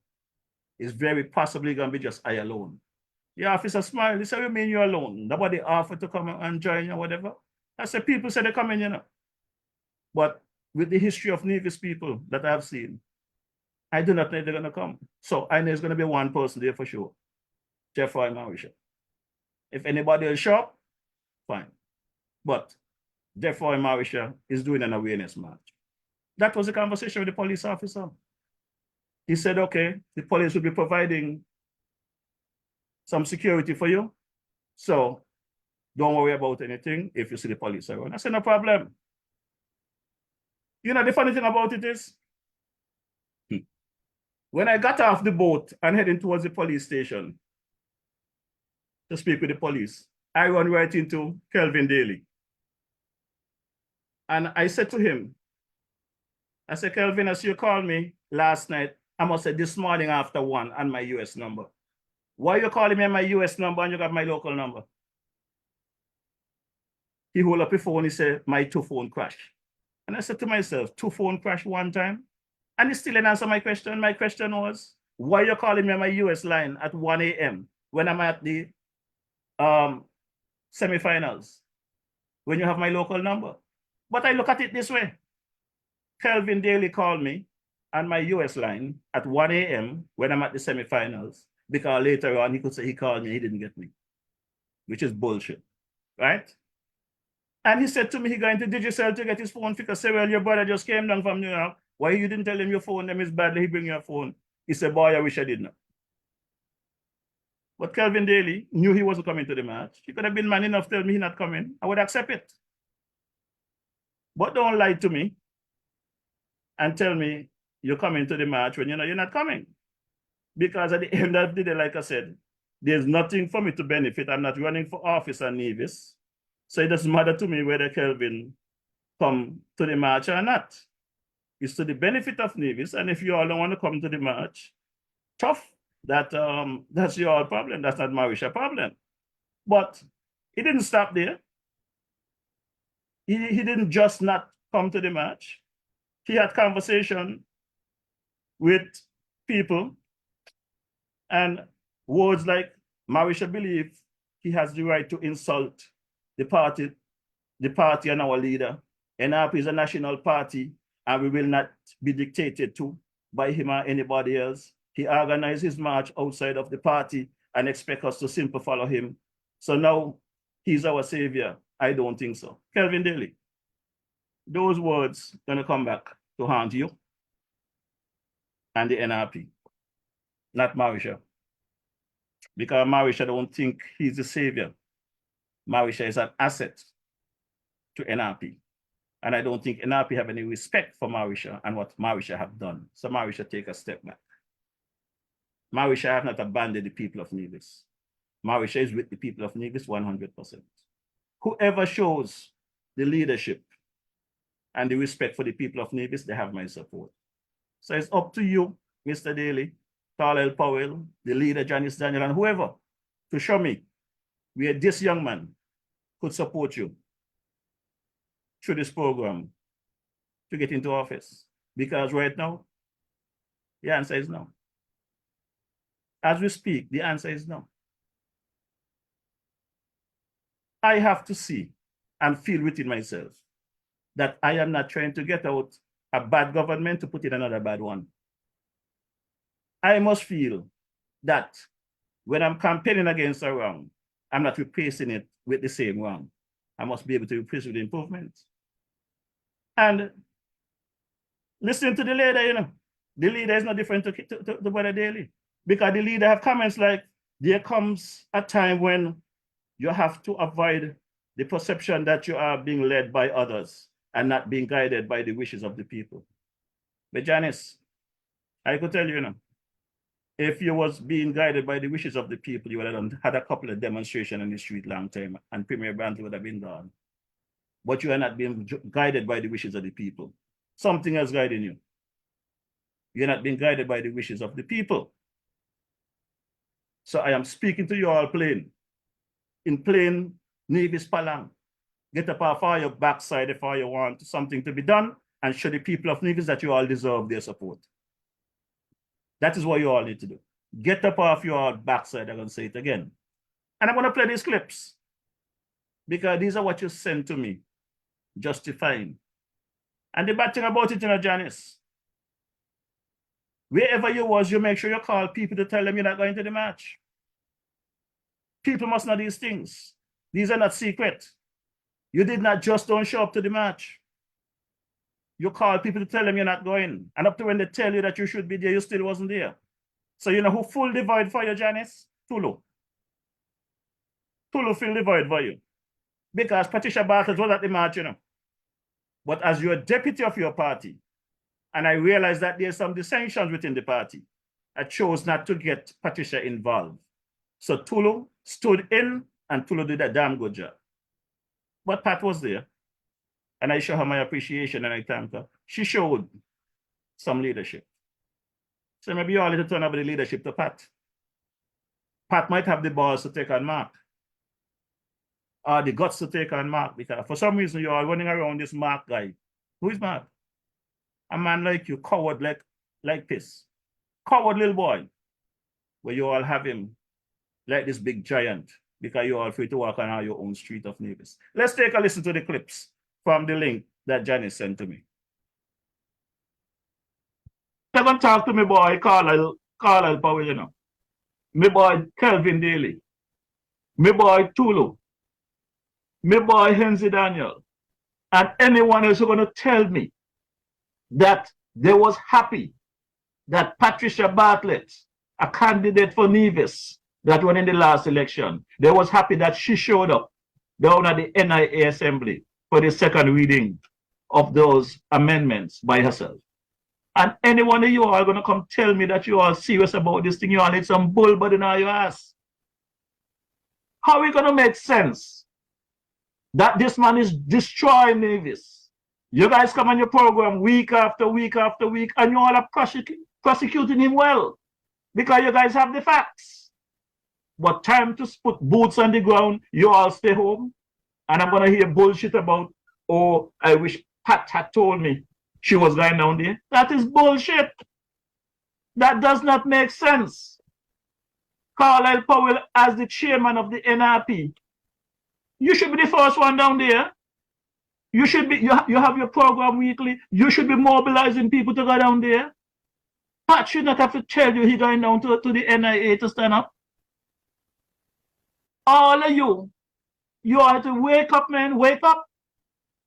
No disrespect, but DJ Morrishaw calling an audio. Wake up. If you guys going to continue just talk week after week on your program and don't do no political action, the boots on the ground, what Mark have to worry about? What Premier Bank have to worry about? Man, let it talk, ignore the noise. That's Islam. Let it talk, ignore the noise. Now I hear me boy Kelvin is saying he waiting for them to gazette. This thing should not be gazetted. It's illegal. The people of Nevis need to stand up. They're not going to stand up on their own. You, Janice Daniel Hodge, as the leader of the NRP, you have to mobilize the people. Don't come and tell JefroyMorrishaw, oh, Nevis people don't operate like that. Bullshit. If they don't operate like that, you show them that the times has changed. Kind of be business as usual.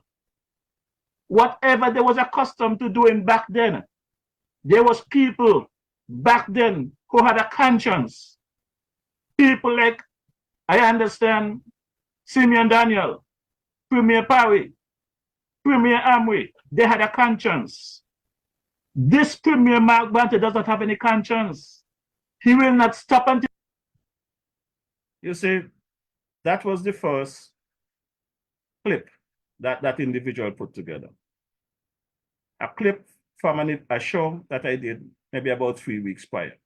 And like I said, Kelvin Daly and Carlisle Powell came on the program and was a part of the program with me after I made those statements.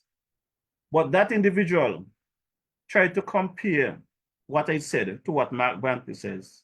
That same, the last Wednesday night, the Wednesday night in question. And this is what Mark Brantley said. Today, because as I listened to the honorable member for the NRP, it was clear that she was not prepared. She was not ready. She was reading from a script. Whoever prepared the script, she didn't appear comfortable with it. She struggled through, had difficulty articulating her position. And I said to myself that the NRP has the most loud talking heads in the Federation. Nobody has as much expertise, self-appointed at that, as the NRP. When you hear them, they're experts in everything. And they're on every radio station and giving interviews far and wide. And I thought to myself, well, where was this team? This team of loud people. Let me use that language. I'm trying to be kind. Where was this team? Because to my mind, the way that the Honorable Janice Daniel Hodge was lamenting today that she couldn't respond because she didn't have time tells me that she has no team around her. And if I was in any doubt of that, I reflected to my colleagues today. I said, you know, it is the very first time that the opposition in Nevis is responding and the leader of the NRP is responding. And there was not one single solitary person from the party, from the executive, from the rank and file who was in the parliament to support their leader. Every chair in the gallery was empty. We had, I believe, 2 individuals there who were connected with the CCM, and we had one lady who works at the Nevis Island Assembly. Every other chair was empty. And I had never seen that before. Now, I don't know what that signifies. Does it indicate that the leader of NRP no longer has the support of her executive and her rank and file? Because in previous budgets, certainly the one that we had earlier this year, there were some members of the NRP who were there, jacket and tie and lovely dresses and adorned, and come out to show their support. But today, as the leader of NRP struggled through what was clearly a very painful and difficult process for her, there was nobody she could look up to for a little moral encouragement or support, because the gallery was empty. Not one. At any point. When she started, there was a white gentleman there, and he was the only member in the gallery. And after about 20 minutes, he got up and left. I guess he just was there out of curiosity. And I thought that for 2 hours, and probably 2 hours and 25, 2 hours and 30 minutes or so, the Honorable Dr. Janice Daniel Hodge was there alone. Absolutely and utterly alone. And that, to my mind, raised some interesting questions, because here she is complaining that she didn't have enough time to prepare. So it begs the question, where's her team? Because budgets are normally done by a team. The response is also done by a team. And then... So the situation is this. The individual that took the time out to put those two clips together, I want to thank them. Because basically, they took what I said and compared to what Brantley is saying. And Brantley's not lying. This talk out of the NRP, enough of that, Brother Daly. Enough of that, Brother Carlisle. Enough of that, Janice. And I'm going to tell you all something, you know. Unless something change, tonight going to be the last night you all hear me advising the NRP or talking about the NRP. My program will continue to bring the information to the people. We'll continue to bring the good, the bad, and the ugly, and hold the government's foot to the fire, both in St. Kitts and Nevis. That is what this program is going to gear towards. Keeping the people of St. Kitts-Nevis locally, regionally, and internationally informed with what is happening here. I will not be dealing with NRP. NRP is not in government. I am dealing with the people in government.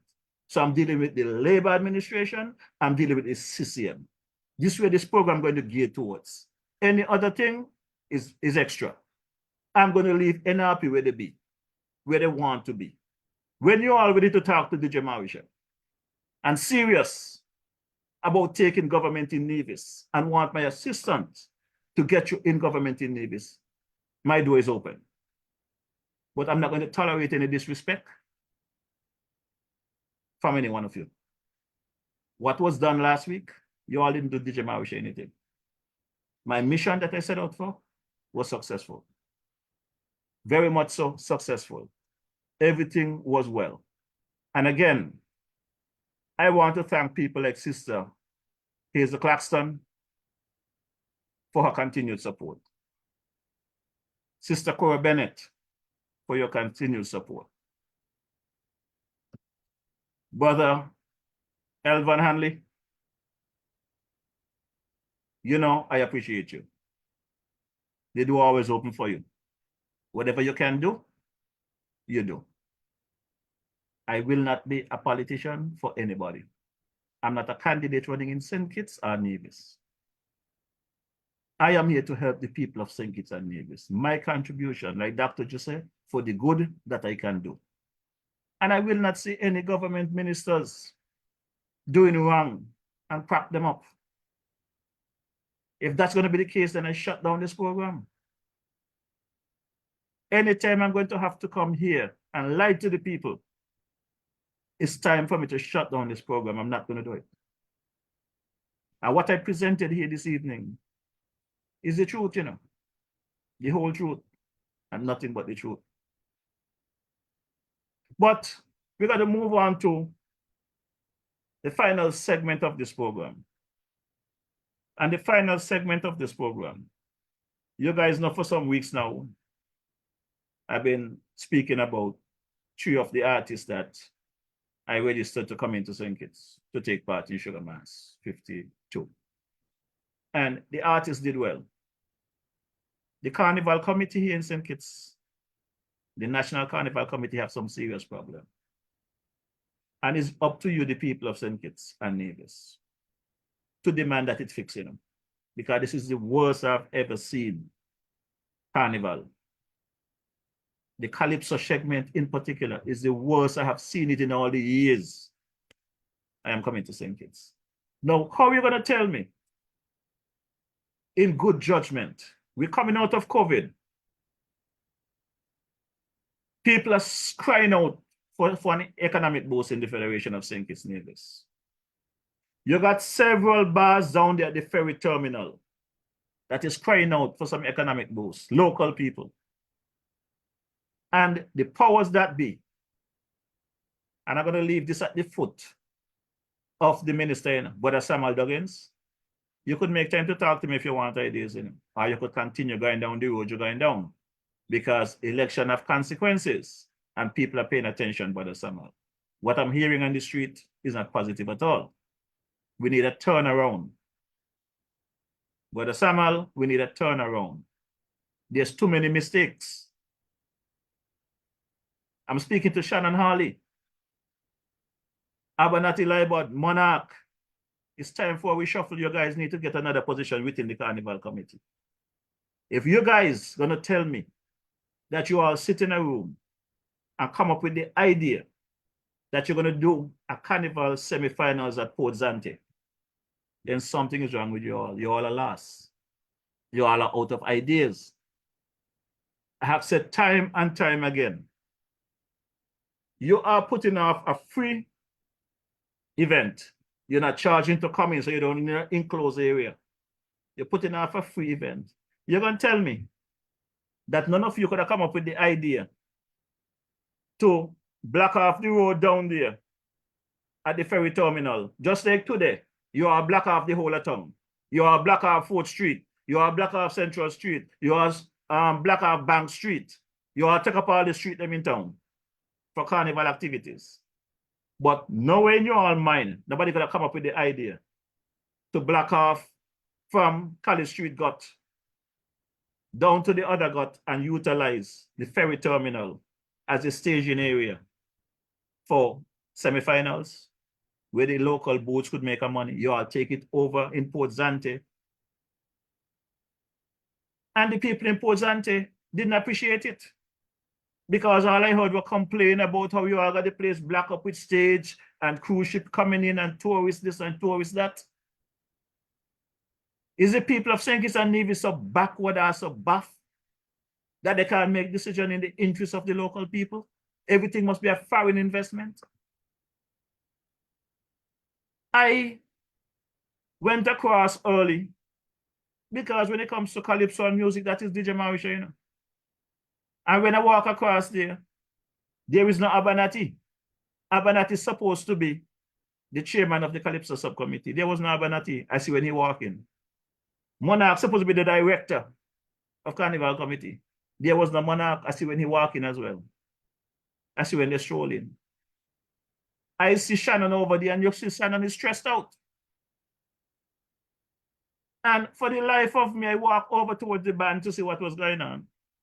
And the sound man who supplied the sound for the All-Star band, I know the guy well, very good engineer. But I see them using a Bob Marley song to test the sound. And I said, what kind of craziness is this? In reality, reggae is a different sound to calypso. Anybody who is into music now, reggae is a different sound to calypso. And when you're going to talk about a Bob Marley song, it's one of the cleanest recording you're going to find when it comes to reggae. You cannot go and mix a sound with a Bob Marley song to turn around and play calypso. It doesn't make sense. It does not add up. I don't know what was going on up here in the sound man head. But that was not bad enough. When they start to check the mics, they also have the 3 background vocalists testing the mic with a Bob Marley song. I went over to Shannon, the chairman of the Carnival Committee, and asked what's going on here. You're going to tell me you're going to be playing for Calypsonians in a few minutes, and you're checking the sound with reggae? Bob Marley at that? By the time you finish mixing the sound clean and you start playing calypso, the sound going to be off balance. You're going to sound like shit. She did not know what to say to me. All I heard, I whisper to somebody, this can't happen again. I don't know what she mean by that. But then I see Abernathy walking. I said the same thing to him. And Abernathy just basically shook his shoulder. This is the man supposed to be for the Carnival Calypso subcommittee. Should be there from the beginning and ensure that things are in place. So bad sound. They start over 2 hours late. The Calypsonians are there, stressed out, already tired. So basically, in my view, all of the Calypsonians are at a disadvantage. For those who might have known the system and take the early rest and whatever, fine. But I went and I spoke to the leader of the All-Star band, Wingo Hicks Williams. And William, and he himself, he said, well, the band is here, you know. The band is ready to play. So whenever the sound is ready is when we play. And I could understand Ringo, because he's not responsible for sound. He's responsible to play the music. But you could say everybody was stressed out at that point. You get worse, you know. You get worse. They got this guy sing a song, Boy Go Look Walk. They find the worst song for the band to test with all the other Calypsonians that did not make it to the semifinals, songs that they could have used for the horn section to get a good practice. They use a song that basically is a rhythm, right? So the horn section, I don't think, get a good practice on the system. And because they're running late, straight into the show. And I sit there and painfully listen to the engineer struggling to mix the band now that they're backing up the Calypsonians. So the mixing of the band now that should have been done pre-performance of the Calypsonians was being mixed while the Calypsonians are performing. The judges are there. The judges not hearing the clarity that they need to hear. They're not hearing properly from what the delivery of the Calypsonians. The mics are feeding back. The horn section not in sync with some of the Calypsonians. Everything is a mess. So I think somewhere about maybe into the 8th or the 10th Calypsonians when they had an intermission. I went over to Wingrove and I said, boy, I spoke to you earlier, but what are you guys doing here? And Wingrove acknowledged to me, he said, boy, Morrishaw, you're right, you know. You know, the band only got mixed to a comfortable level around the 6 or 7 Calypsonians. So anybody that performed from 1 to 6, 7, basically, the judges not going to mark them in any high area. And these are things I am not cussing the Carnival committee. I am asking for improvements. We cannot continue year after year after year. You got Calypsonians coming in from overseas who spend their hard-earned dollar to come here and cannot get a good session. They're not going to want to come back. You got local Calypsonians here, just the same, that have put in the best. And in situations like this, the best songs don't get to go through at times. And we have to have a conversation, not a cuss, not a fighting, not a debate, a conversation. Anybody could go back and listen to what I'm saying, talk to Wingrove and get the facts. It was a mess. The band itself, in itself, I think Wingrove and those guys, they're talented people. I listened to Jackie stop the band at least 2 or 3 times and make them start over because the horn section was not in sync the way she wanted. But the 3 guys that came in, two from New York, 1 from St. Croix, they don't want to put the band through all of that, so they just went along with the program. As a matter of fact, when Mighty Pat was singing his second song, Alien, the band could not find the horn section. And the lead hornman, when he put up his hand and stopped the hornmen them, by that time, Pat started singing in the chorus line. So they just went ahead and followed him. So Pat could not make it in there because you got 40 points for lyrics, 30 points for music. When you're going to lose all of those points from the music, how are you going to make it up? And it's no fault of the artist. You got to blame the Carnival committee, the powers that be. When you're all going to be elected to office, put people in this position that know. Calling people like Myla Bax and them guys that been around. DJ Morrishaw, been around. Call us in. Ronnie Rascal, DJ Rabuka, you know, the Jamster, EK. Call us in. Let's have a conversation. Let's help. You can't be mixing a band that's going to be playing calypso with reggae. Come on, my people. Monarch, I'm not cussing you. I'm just telling you guys, man, you have to improve. This is your guys' first year. And if you don't have it right now, you got to get it right the next time around. Otherwise, it's time to go. Too many people have been hurt by your simple mistakes. Too many people are getting hurt by your simple mistake. And it's not fair to the people. I understand that Brother Myla Bax write for a few Calypsonians. I have to get a chance to talk to him and see how much of his songs made it to the finals. But this segment of the program, I'm going to just jam the songs of the Calypsonians that participate under my stewardship, that you could hear for yourself how the band played, how the guys perform. Judge for yourself. And once I have done this, I would bid you farewell, good evening with you guys. I would wish you all a happy holidays, happy Christmas. And as I said on the top of the show, of the program, because of the schedule of the Carnival, the activities, I don't think I'll be back here before January 10th. But should there be a reason for me to come back, I will. I want to thank again my engineer, brother Ike, for assisting me, my brother, and getting things going. My son, dear Jeffroy Jr., in the LA area. Thanks for all your support, son, and all your pointers. Thanks to Sister Jazette, my sister Esther there in Tortola, Mokish and the kids, Jermaine, Remy, you all, you know, just love you all. My brother there in St. Thomas, the man, brother Carl Morris, sister Belisa Morris, brother Avon Brown, sister Patsy Brown, Ma and Ralph. Enough respect. Tamika, over there in Montserrat, enjoy yourself. I hope you guys are safe and attend. Sister Linda, hope all is well with you as well. Sister Lynn, good evening. Tracy Jeffers, Tracy Powell, my folks in the UK, Sandra, Millie, Yvonne, hope you guys are doing good. Alman, Sylvia, Jennifer, Jermaine, Sister Janet, Sister Clive, Charlie, Daniel, hope all is well. My boy there, over there, Jetty Taylor, hope all is well with you as well. So let's take a listen to Mighty Pat semi-final performance. Good night, everybody.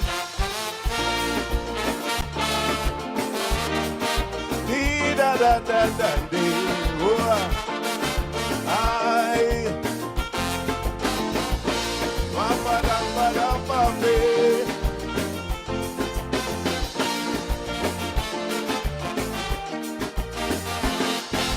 The election is over and the masses have spoken. They have chosen a government that will move these islands along. But they got some carry come, bring come, who still carrying on the campaign. Because they didn't vote for this government, they think that the mass is insane.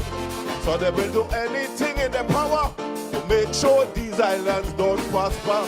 They can't wait until next election to say, I had tell you so. My friend, that is wrong. You're only keeping the island down. We got to help the government. After all, it is all of us that they represent. We got to stop the fussing and fighting, cause it ain't getting us no way. Get rid of our hatred and anger. Look forward to a brighter day.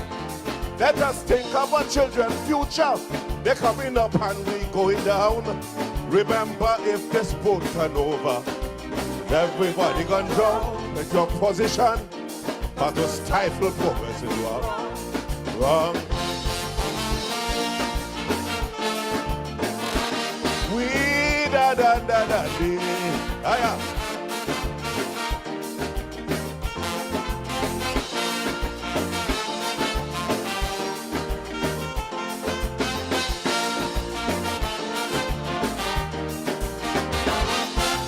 Some of us so one-sided that we can't see the other side. The truth standing right in front of us, covered with selfishness and pride.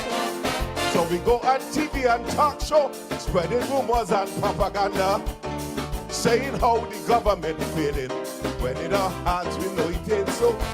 We'll be the first one to come and tell you that they're cheating the election, just because the party they make it. Party they want to want, singing us a song, keeping the island down. We got to help the government. After all, it is all of us that they represent. We got to stop the fussing and fighting, but we ain't getting us no way. Get rid of our hatred and anger. Look forward to a brighter day. Let us think of our children's future. They're coming up and we going down. Remember, if this boat turn over, everybody gonna drown. Check your position, cause the stifle progress is wrong. Oh, we da-da-da-da-dee.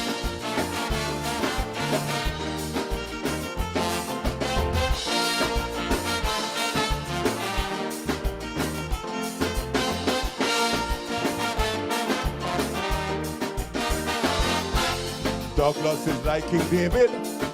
He did fix up the country. How the country was going, he do everything that we see. Timothy is King Buchanan. He did mash up everything. Before he go ask God for forgiveness, he on the radio complaining. Dr. Joe is King Buchanan. Had to come fix back everything. There was so much chaos unfolding. We have to give a hand to him. Check the position and stop keep the island down. We got to help the government. After all, it is all of us that they represent. We got to stop the fussing and fighting. They ain't getting us no way. Let's bring up our hatred and anger. Look forward to a brighter day. Let us think of our children's future. They're coming up and we're going down. Remember, if this boat turn over, everybody gonna drown. Check your position and stop keep the island down. Hey, oh, got to help the government. Yeah, after all, it is all of us. Thank you, ladies and gentlemen. We got to help the government.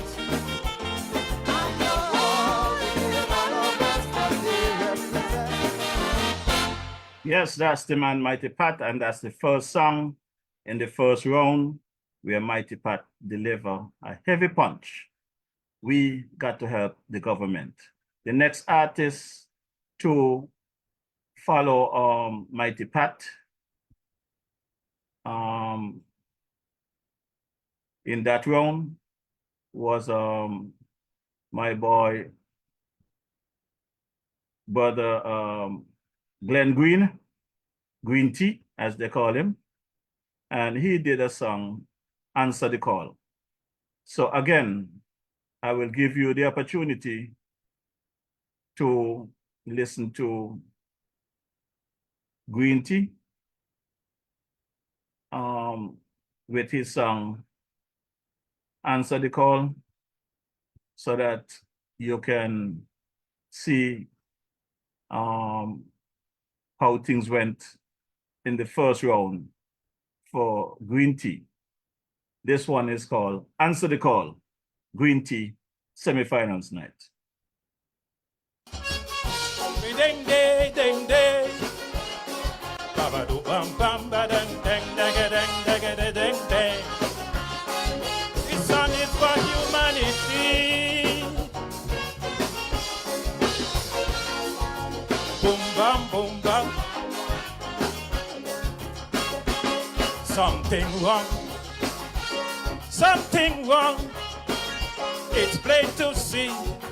Things are tumbling down. Mankind, it's so sad to say, but it seems somehow you have lost your way. Instead of creating and building, you keep destroying this world. Your constant desire for power is totally out of control. And if you don't change and make a roundabout turn, eventually you'll end up in the twilight zone. It's only we can make things better. Collectively, we can save humanity. It's only we can make things better. Together, hand in hand, bring sanity to this land. But if you don't, you're destined to fall.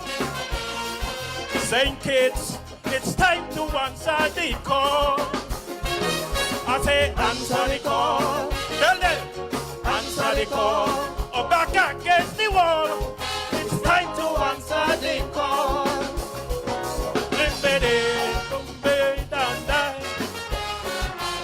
Bam bam bam, babadi dam bam bam, dang dang dang dang dang, boy. Bam, boom bam boom bam. It's we who don't talk about peace, but creating weapons for mass destruction, and we cannot cease. We signed peace treaty. Them treaty we preach. We so conniving, we don't practice what we preach. Superpowers holding this world for ransom. Anytime they could light a fuse, and one action will cause a reaction, and all of us going to lose the gift of life given to us by God above. All because in mankind heart we can't find no love. It's only we can make things better. If we use love as the key, we can save humanity. It's only we can make things better.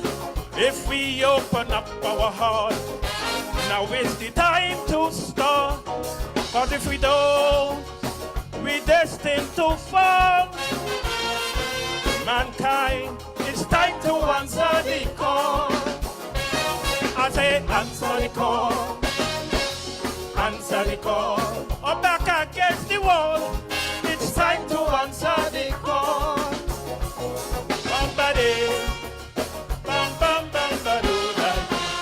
Oi. Babadi bam bam bam. Oi da da da da da.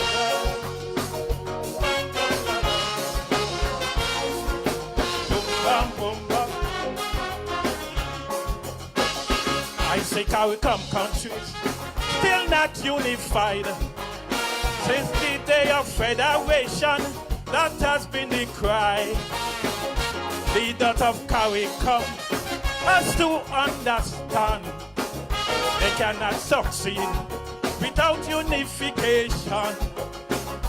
Now as your youth graduating daily, can't get job to sustain their lives.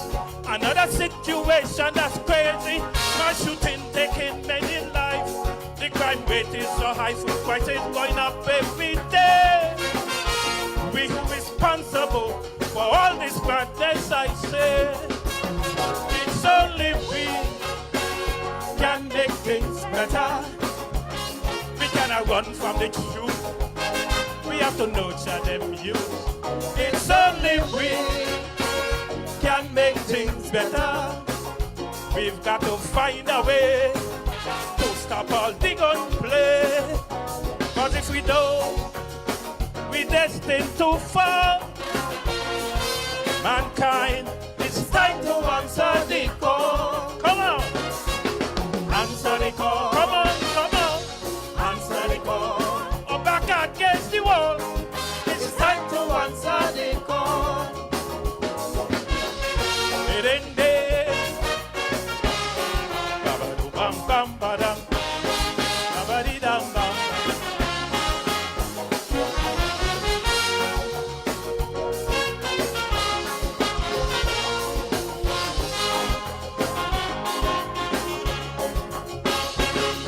Mankind, you're so terrible. Every time you touch, you destroy the whole table. I say you're ruthless, violent, and you think you're large. You do what you want, all because you think you're in charge. It's you who hurting Mother Nature by destroying the environment. It's you who call global warming. Mankind, this don't make no sense. Please take heed, this is a clarion call. Let's make that change, talking to one another. It's only we can make things better. He and she, you and me. It's only we can make things better. I say we must embrace. We cannot spread hate. If we don't, we destined to fall. St. Kitts, it's time to answer the call. Come on, St. Kitts. Answer the call. Come on. Answer the call. I'm back against the wall. It's time to answer the call. Ding, ding, ding, ding.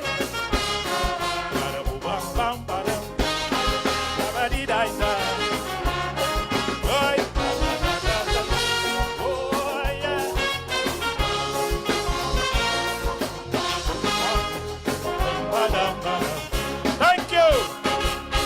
Yes, that's the song of the man Green Tea. And that one is Answer the Call. And the next Calypsonian on stage was the King Freddie, and this one is The Unpredictable World. Again, great performance by all the three artists. Circumstances, they did not make it to the finals, but that's something that we will discuss. But let's take a listen to the man, Mighty Freddie. Great performance again by these guys. Yo.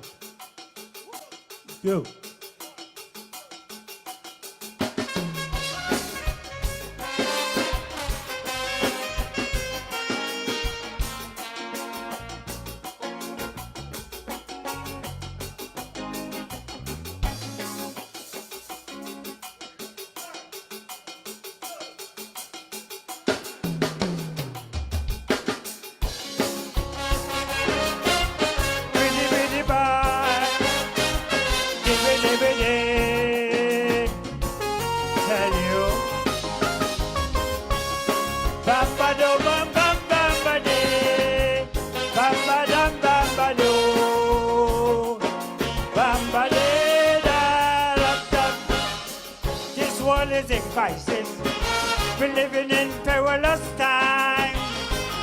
Darkness is growing, sweating in the sunshine.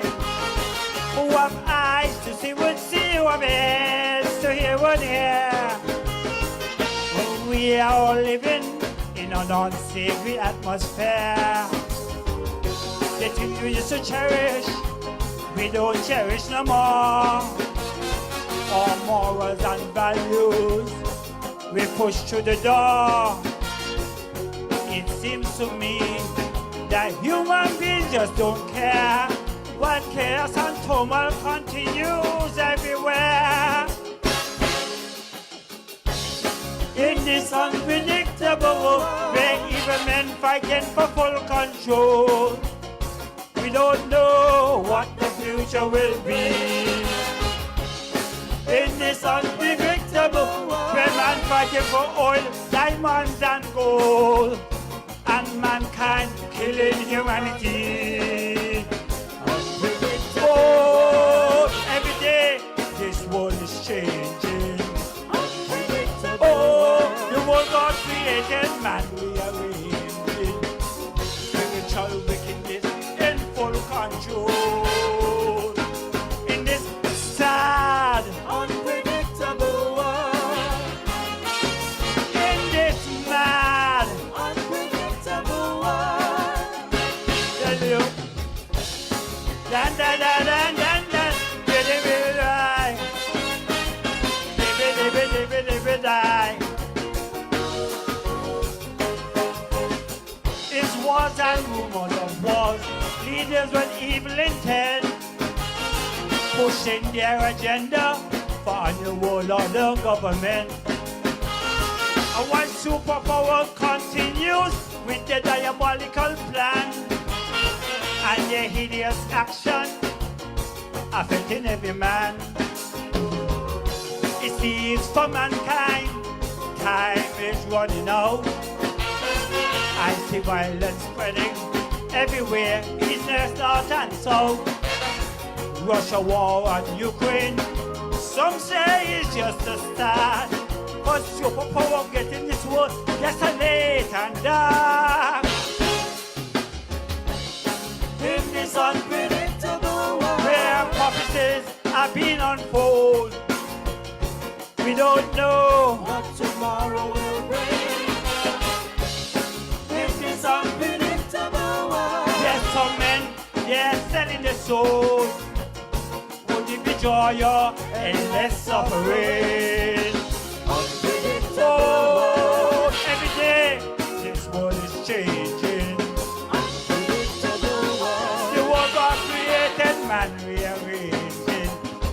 Spiritual wickedness in full control. In this sad, unpredictable world. In this mad, unpredictable world. we can change it if we work together. Billy, billy, bye. Billy, billy, bye.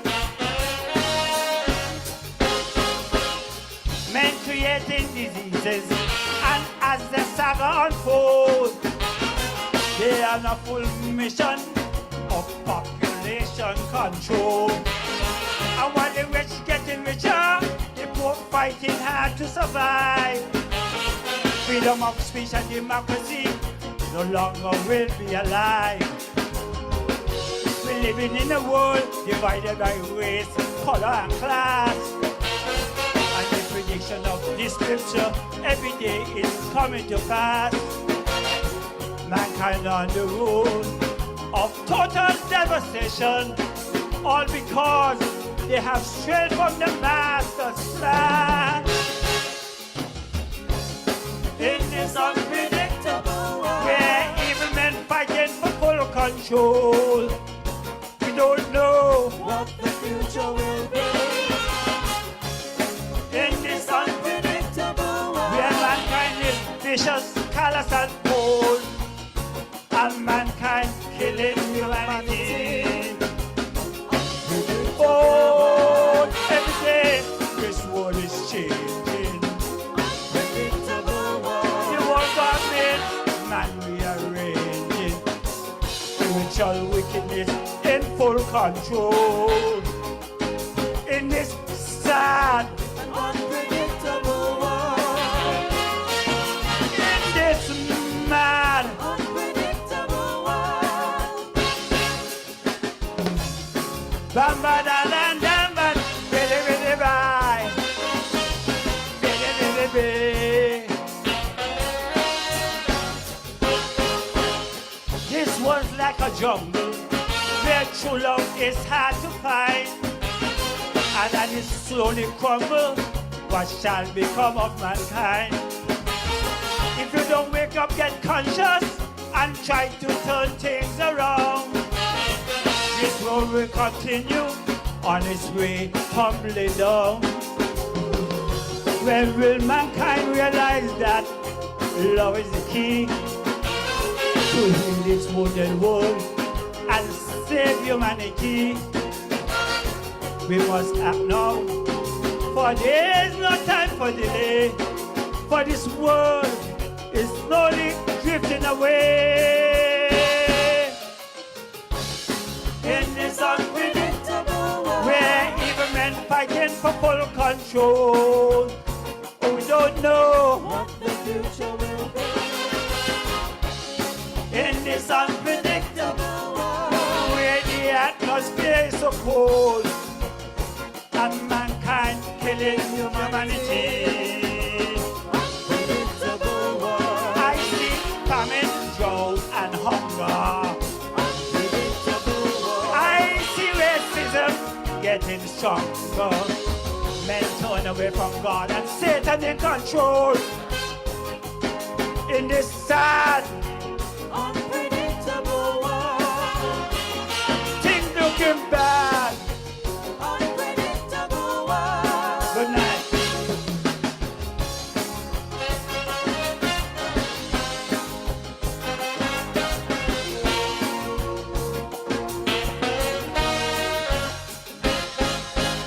Yes, that's the sound of the mighty Freddie there. Unpredictable world. That was round one for both Mighty Pat, the king, the man Green Tea, Glenn Green, and the man Freddie. So we got into round two. again, if you guys paying attention, you can see the ban was not as tight as it can be. And I don't really blame the ban for not being able to back up the artists wholeheartedly, because with the lack of tents where the artists will get a chance to practice, and even the practice sessions, I don't think they had enough time for rehearsal. And when I came in and I spoke to the guys, I just say, you know what, whatever it will be, because Carnival committee really need to get their act together. It's time for some reshuffle. Get rid of some of them. Just get rid of them, because I speak to folks who was not a part of the Carnival committee, and we agree to basically everything. And some of them in there now, instead of them fix the thing, they should know to fix it. They oppose. They say, I want to tell them what to do. But look at what the result is. I want to big up my boy, brother Eustace Hendrickson. How are you doing? Good evening. Welcome to the ride. Sister Naomi Ward. Delia Byron, welcome to the ride. Hesketh Prentice, welcome to the ride. So we're going to go into round two.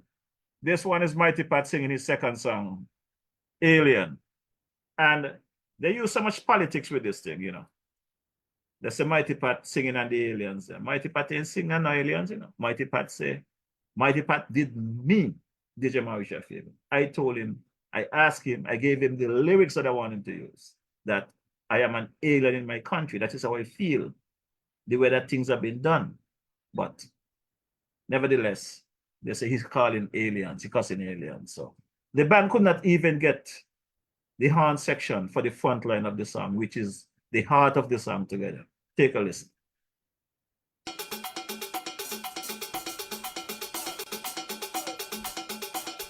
Good night.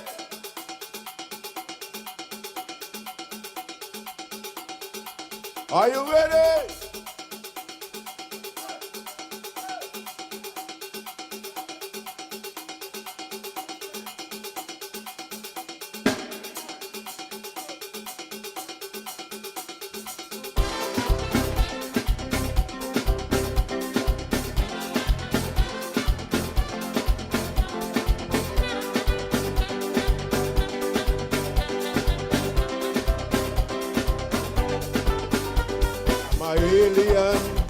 In my country, government pretend that they can't see.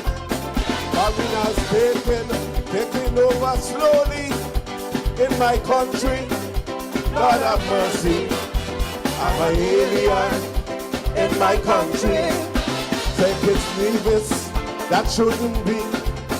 Foreigners taking over slowly. Like a bulldozer, they go crush me. Say Kitts-Nevis, where I was born, till there be no place left to hold on. We'll be sinking, we'll be drowning in deep water. There'll be no recover.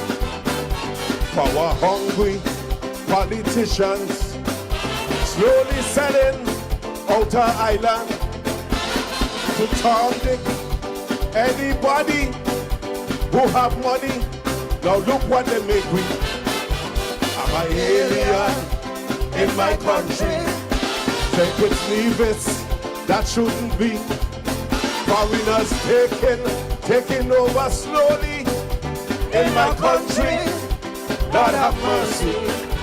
I'm an alien in my country. Government pretend that they can't see. Foreigners taking over slowly. Like in my daughter, they come crush me. The little job that I used to have, foreigners take it while me a starve. The little food that I used to send, foreigners take it, even that as well.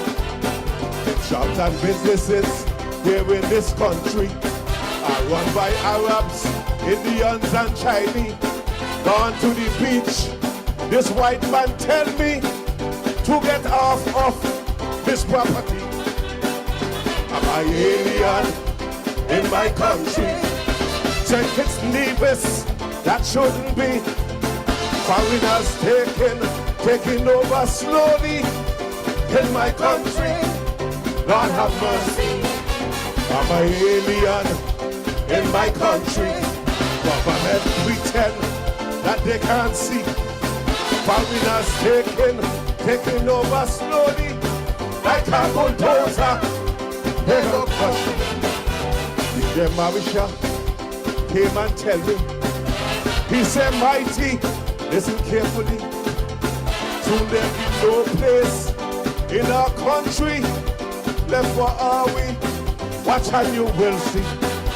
Foreigners will be Prime Minister. Foreigners will be Premier. Foreigners will be Governor. Cause of passport money, we going back in slavery. I'm an alien in my country. St. Kitts-Nevis, that shouldn't be. Foreigners taking over slowly in my country. Lord have mercy. I'm an alien in my country. Government pretend that they can't see.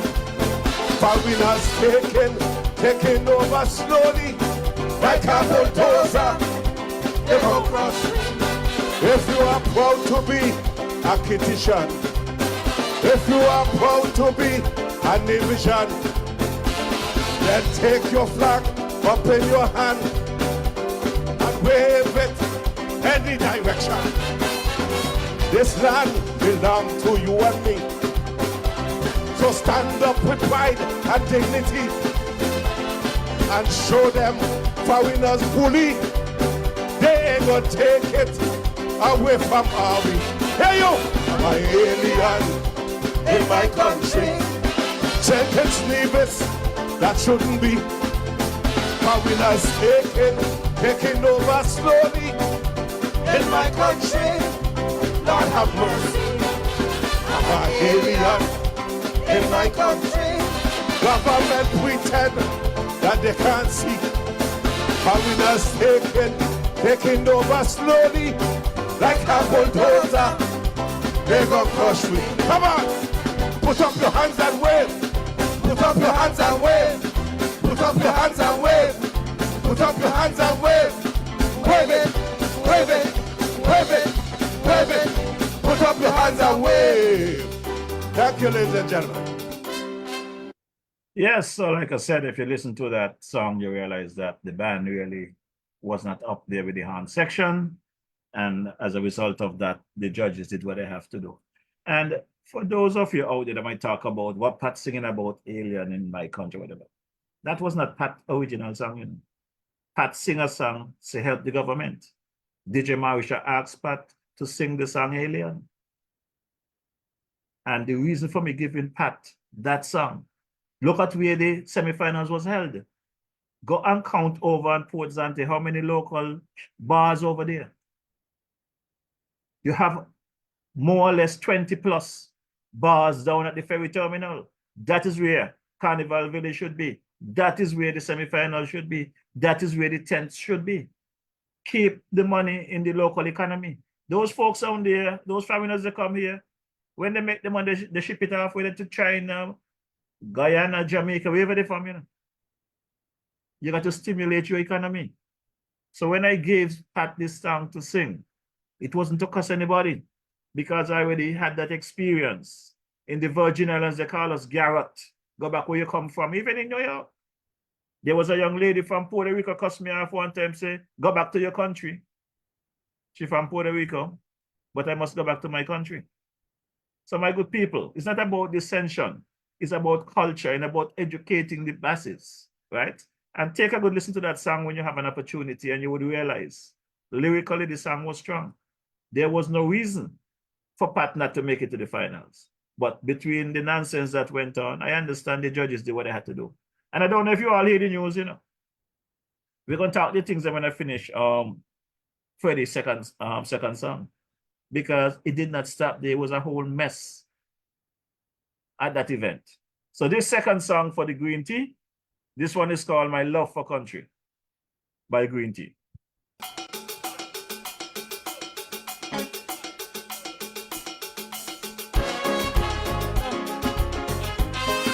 We'll love, we'll love, we'll love.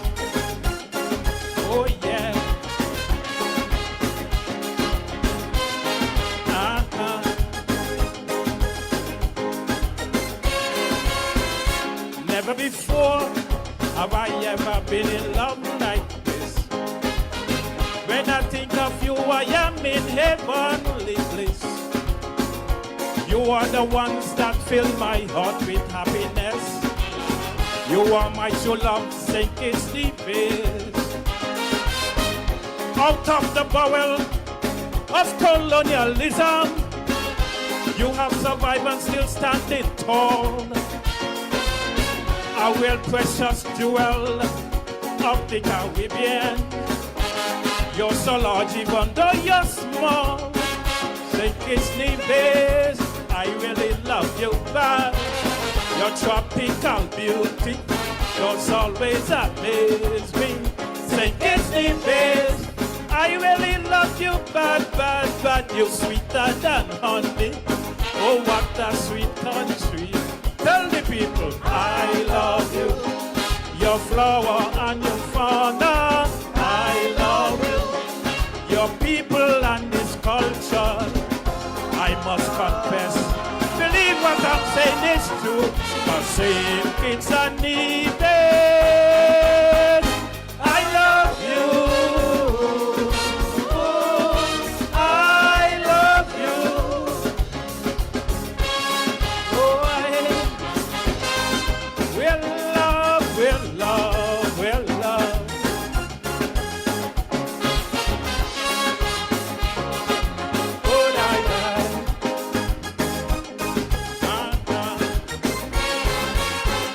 Kitts-Nevis was native, they were called Siboney. Our wax and Carib, they were here yesterday. Throughout those early years, you never extinguished your flame. Spanish, French, and English fought and took their place. You survived earthquake and tsunami in 1680, and a cholera epidemic in 1853. After all you've been through, you never gave up that fight. Almighty God was with you, you kept shining bright. Oh, St. Kitts-Nevis, I really love you back. You've got too much history, from nothing to glory. St. Kitts-Nevis, I really love you bad, bad, bad. You keep on transcending, every day you rise. I love you. Every day you keep rising. I love you. Like the sun you keep shining. I must confess. Believe what I'm saying is true. I say Kitts-Nevis, I'll die for you. Oh, I'll die for you. Oh yes. Well, love of your country. Oh yeah.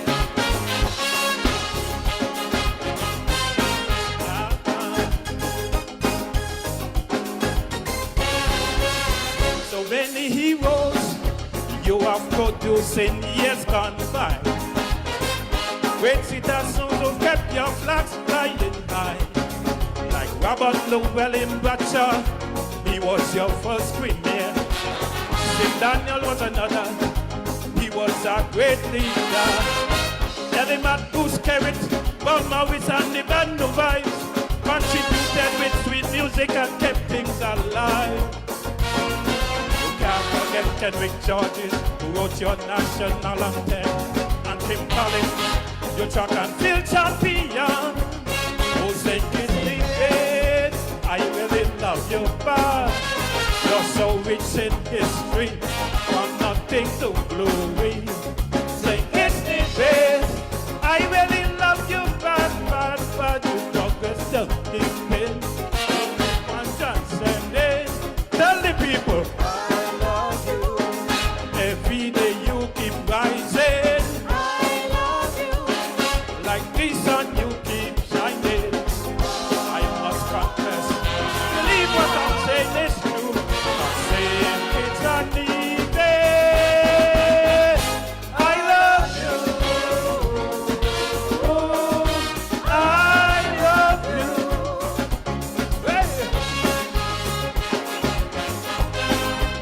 love of your country. Oh yeah.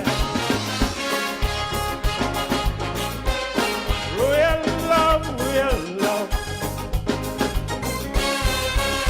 Oh, land of beauty, with lovely beaches and clear white sand.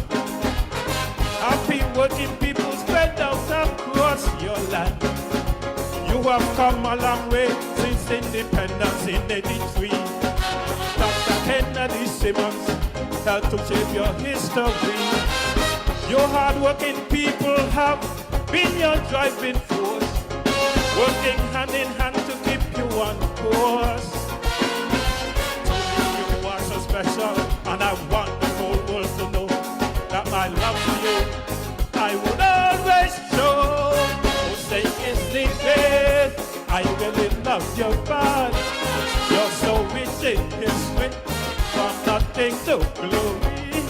Say it's the best. I really love you, bad, bad, bad. You're sweeter than honey. Oh, what a sweet country. Tell the people I love you. Every day you keep rising. I love you. Like the sun you keep shining. I must confess, believe what I'm saying is true. I'm saying it's on the bed. I'll die for you. I'll die for you. Hey! Thank you, ladies and gentlemen. Love up your country, people. Be proud to wave your flag. Oh, yes. Oh, yeah. Thank you. That's the sound of the man Green Tea, the mean green, and that's his second song, St. Kitts-Nevis, I Love You, Love of My Country. Now I'm going to give you the final track, which is Freddie, the mighty Freddie, in the second round. And this one is called The Poor Man. Again, pay attention to the band, pay attention to the artists. You will see where the judges had to do what they had to do. And don't cuss the judges. We'll have a conversation following this song.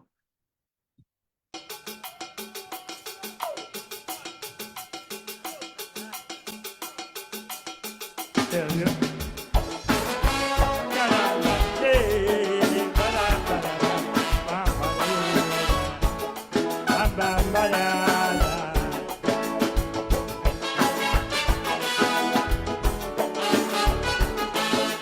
Some people believe they have money, they're on top and they're better than you and me. The cash and assets that they possess makes them better than the rest. Some don't have enough to the show, but yet right out they're fortunate, they ignore. Some have enough cash to buy anything, but they totally disregard human suffering. But if you have money in large quantity and you don't have love for humanity, you're a poor man. You're a poor man. Oh, you could be rich like an Arab prince from Dubai, but you're hateful and spiteful. Oh, lie, you're a poor man. You're a poor man. You could have enough money to pull up a ditch. I tell you, money don't make you rich. You're a poor man. A very poor man. Way! Don't bully with that.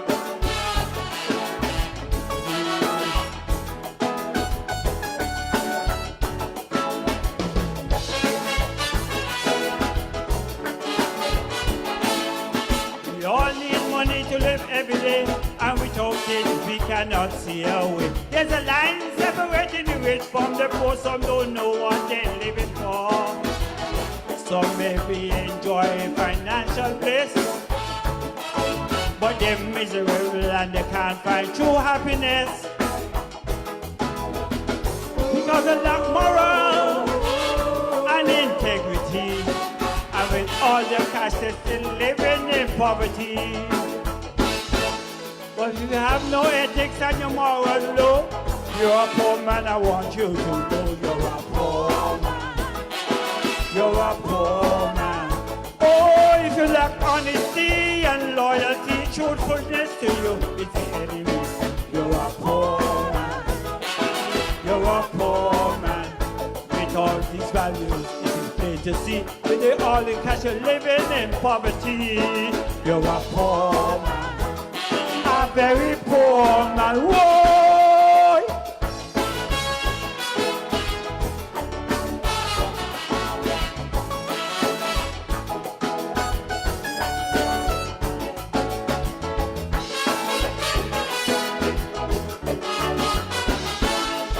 A man is rich and he feels secured.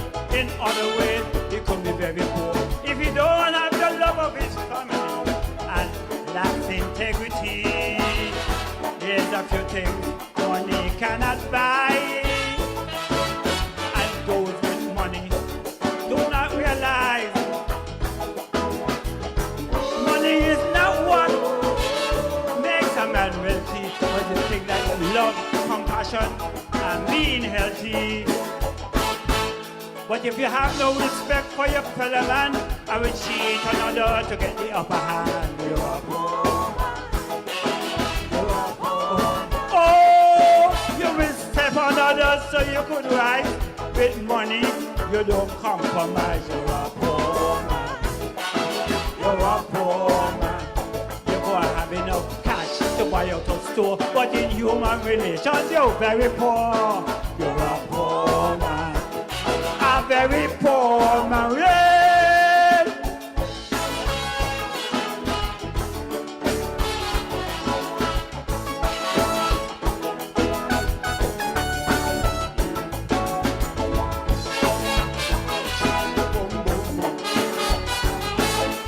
Steve Jobs created Apple computer, died of pancreatic cancer.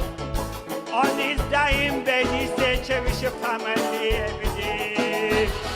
He said, material things don't matter at all. You must appreciate each other, whether big or small. Exercise, live good, and always eat healthy. And education, you should conduct to be happy. And if you listen to the last word that he said, use it as a template to live right there. Don't be a poor man. Don't be a poor man. Educate yourself and family and make it healthy. Don't be a poor man. Don't be a poor man. Kindness, good health, and love and honesty are some of the things that make us wealthy. Don't be a poor man. Don't be a poor man. Wait. Thank you. Don't be a poor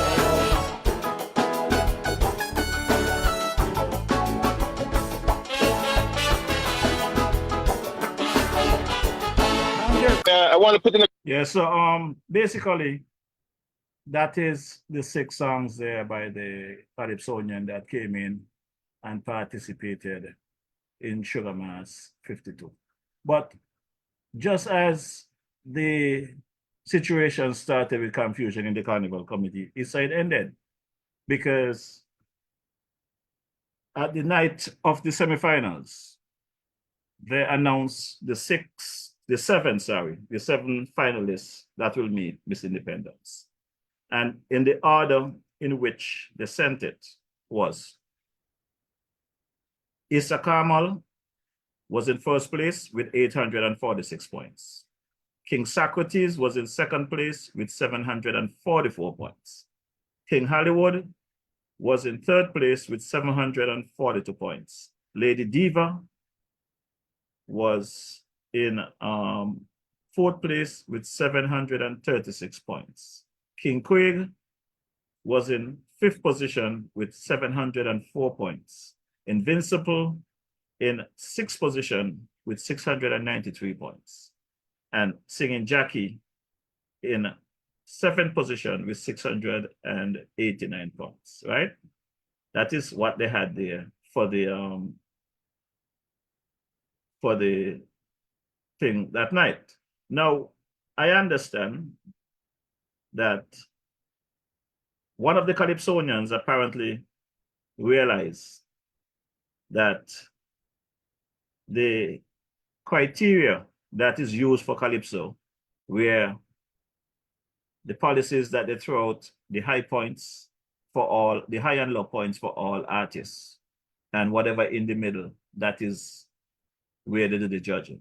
So in speaking to one of the judges, they did their judging, they did their tabulation and turned it over to the committee. The accountant or whoever now responsible to do their thing apparently did their tabulation, but did not throw out the high and low points. So the first order that was there, they had to done away with that, which was for me an embarrassing situation because the Carnival committee came and gave an official, the Carnival committee came and sent out a media notice on the 18th of December. And the notice they sent out says to all media from the St. Kitts-Nevis National Carnival Committee, subject scoring adjustments for the Caribbean Senior Calypso Monarch semifinals. The St. Kitts-Nevis National Carnival Committee acknowledges and addresses concerns related to raised regarding the scoring system used during the Caribbean Senior Calypso semifinals held as part of Sugar Mass 52. It went on further to say, an official complaint was filed by a Calypsonian finalist regarding the scoring methodology employed during the staging of the competition. The competition pertained to the scoring system, which should have been the high-low system. There were the highest and lowest score, where the highest and lowest score excluded from each competitor. Upon a thorough review of the scoring process by the appointed auditor, it has been confirmed that the total scores for each competitor were inadequately applied instead of the high-low system as prescribed by the Calypso Monarch policy statement.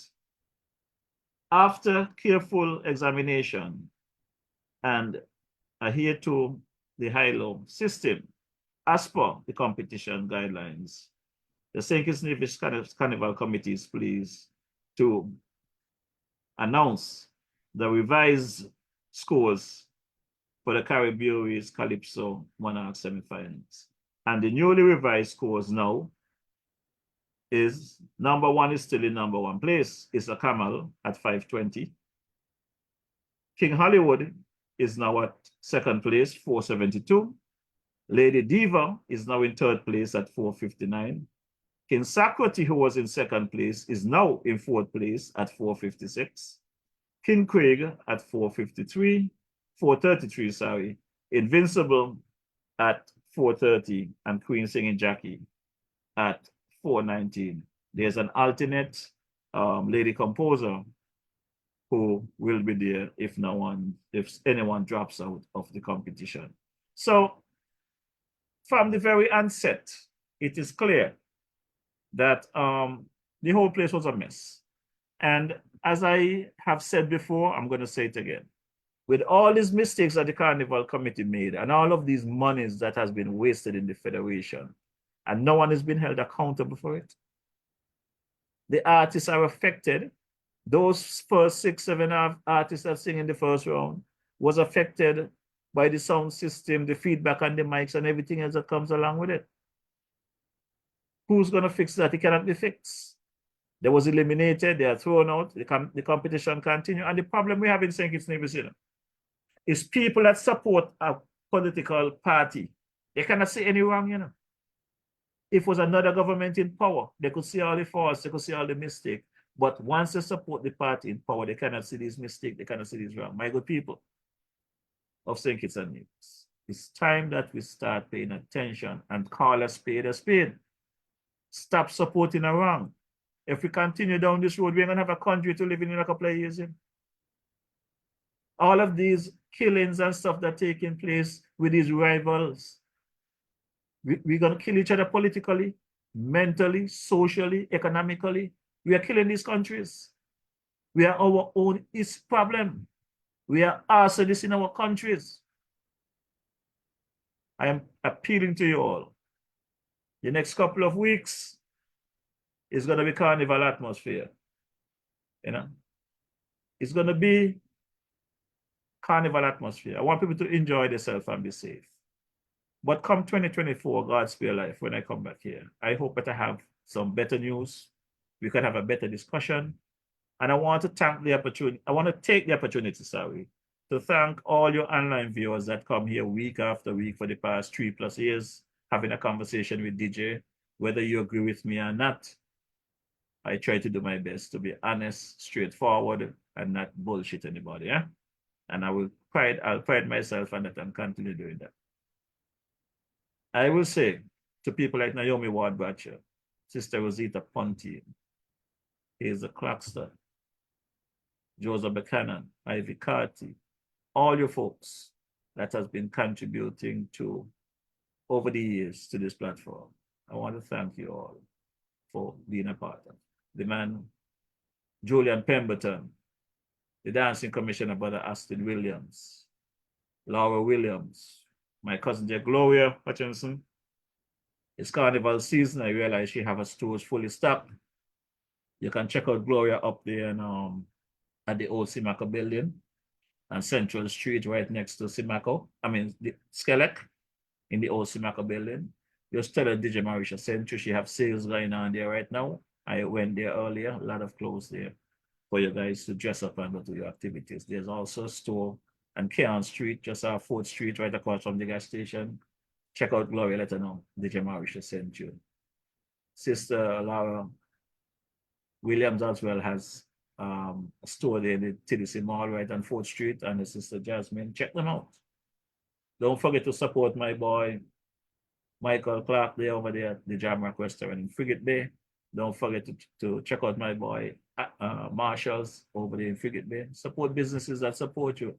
The guys at Spratnet. Brother Gijo's over there at Station Street. Check out Gijo's. You know, support the business. My boy Malik there in Newton Ground, check him out. Don't forget the Good Water people. Island Purified Water. Thanks to Brother Powell and his team, they keep me hydrated when I'm in the Federation. Support businesses, you understand? The man Body Slam there in Newton Ground with his cook up and go out on the weekend and Bullfoot. Check him out. My brother Ras there in Parsons and Backstreet Parsons, Backway Bar. Check him out. Good cook up, goat water, Bullfoot. Check them guys out, you know. My boy Carbo over there in Kitts-Nevis. Check him out. Check the goat water. You won't be disappointed. Sister Muffet, well-stocked liquor store there in Charlestown, Nevis. Check out for your liquor. My boy there, Mikey Slack, his bakery and bar and everything. Check out Brother Mikey Slack. Tell them DJ Morrishaw sent you. Sister Loretta there at the Cultural Bar, there under the mango tree. Check them out. You know, check out this for my boy Giza down there, right at the entrance of the ferry terminal. Carmen Catering Services. A spot is right there at the Shirlane, right across from the entrance to the ferry terminal. Check out my girl, Carmen. Let her know that DJ Morrishaw sent you and you'll come to check out the food, because Carmen, she knows you know, man. She's a wicked chef, wicked cook. And if you need some catering service, you know, and you want somebody to give you a quick dish, she's very reasonable, eh? Her phone number is 869-665-1494. That's 869-665-1494.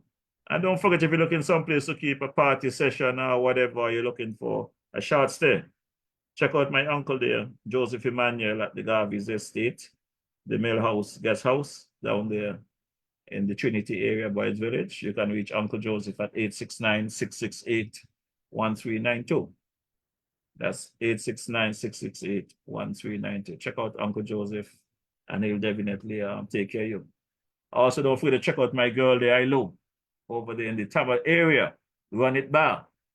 Lovely sandwiches, lovely pizzas, whatever you want. Well-stocked bar. She told me she's not in Lover's Lane. She's called the Love Zone. So when you go over there to Ilo, you just tell her that DJ Morrishaw correct the name. She says the Love Zone. Lovely place. I went there and had some lovely chicken, saltfish patties, sorry, a couple of days ago. Lovely patties and stuff they do there. They do some nice almond sugar cake. The real almond that you pick on the tree here in St. Kitts and pound them out. They got them up there. Check them out. Local, everything local. Check Isle for that. You know.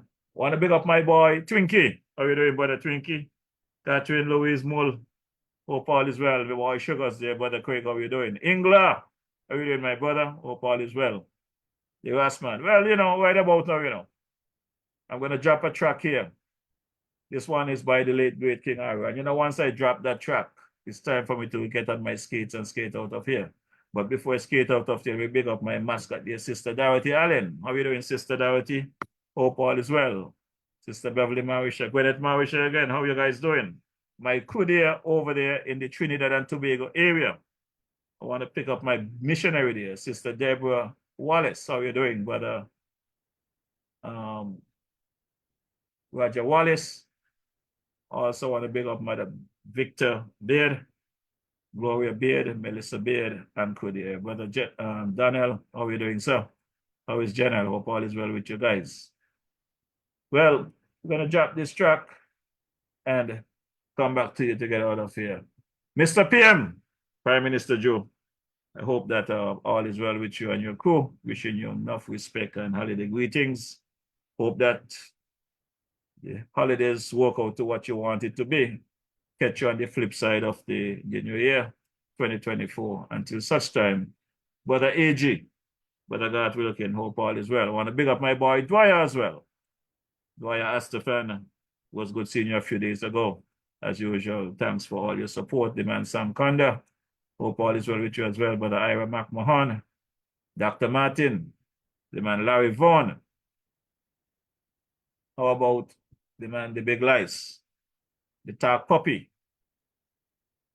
Brother Douglas Watley. Hope all is well with you, my brother. Everything cool. The man Chesley Hamilton, the man there, Tony Berry. I saw Tony Berry at the semifinals. Tony Berry seems like he's a Christian these days. I see him drinking some juice there. Brother Ronnie Rascal, good evening, my brother. I guess I'll see you on the road. The man Monarch, GQ, the man Curtis Cook. Hope all is well with you. The man EK. I wish everybody a successful holiday, safe holiday. Stand by for the music here, coming from the man, the late great King Arrow. Sister Lynn, hope all is well with you on your end. And the man, Joseph Parry.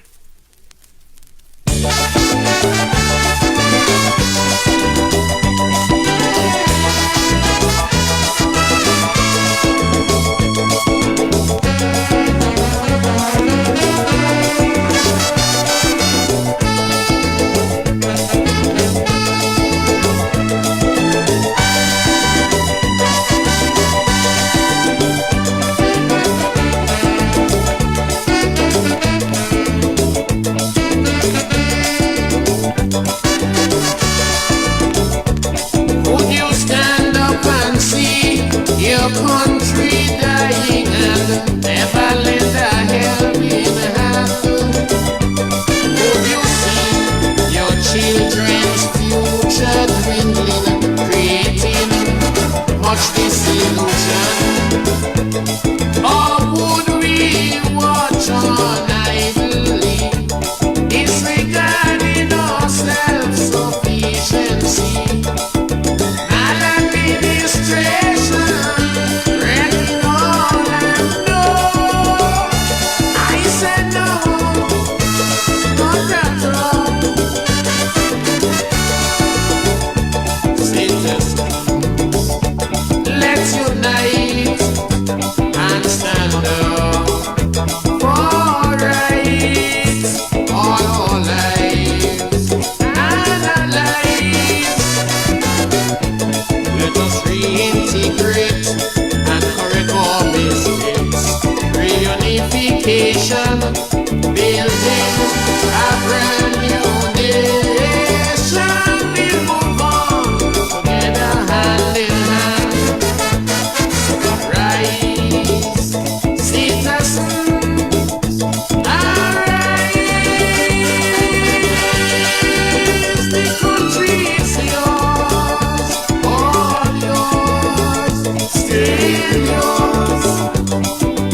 unification, building a brand new nation.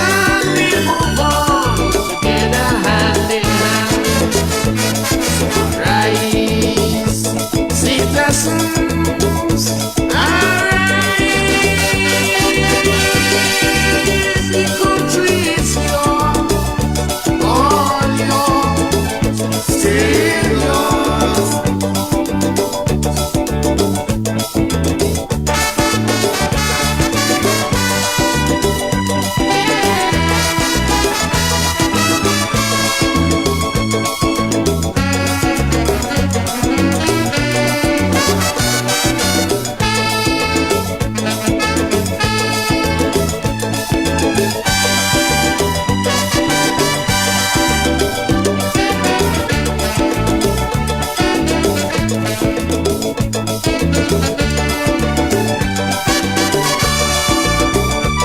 Can your conscience be clear?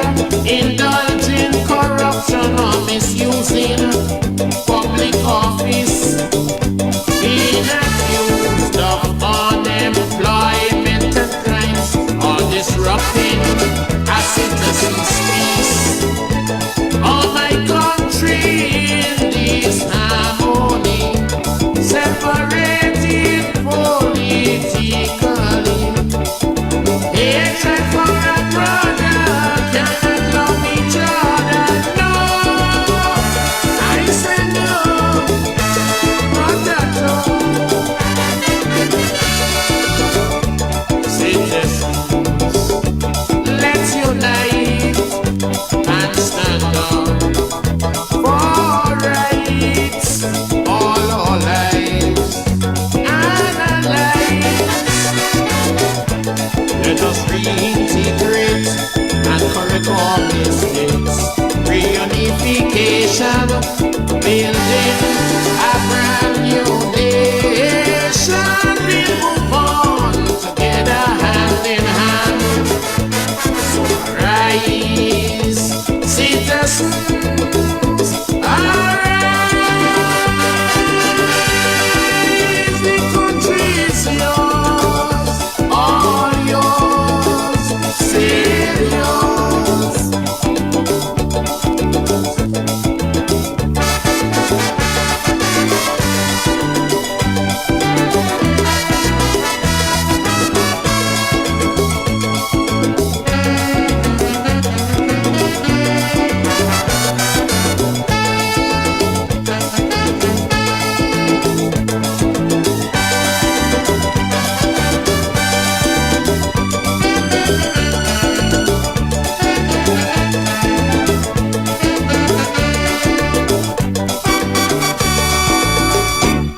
Yes, man. That's the sound of the late great the King Arrow. Yes, and I want to take this opportunity to big up my boy there, the man Desmond Claxton, aka the King Chubby. Thanks for your participating in the thread and having your conversation. I would just like to see you and the man, Brother King Ginger, spend a little more time in the Federation. I think once you guys come here and spend some time like I do, you will get a better understanding of what the people of Nevis is dealing with, and then you would have a better appreciation of what I'm speaking about in regards to what Premier Grantley and the CCM team is doing to Nevis. You guys are out there in North America enjoying life. You guys don't understand the struggle. As I said at the top of the program, I'm going to say it at the end. I can see what is happening in Nevis. I can see the struggle. I can see the pain. I could understand what the people is going through. But there are some people out there that is very good at dealing with pain. So I guess the Nevisians like it so. So until such time as we come back in the new year to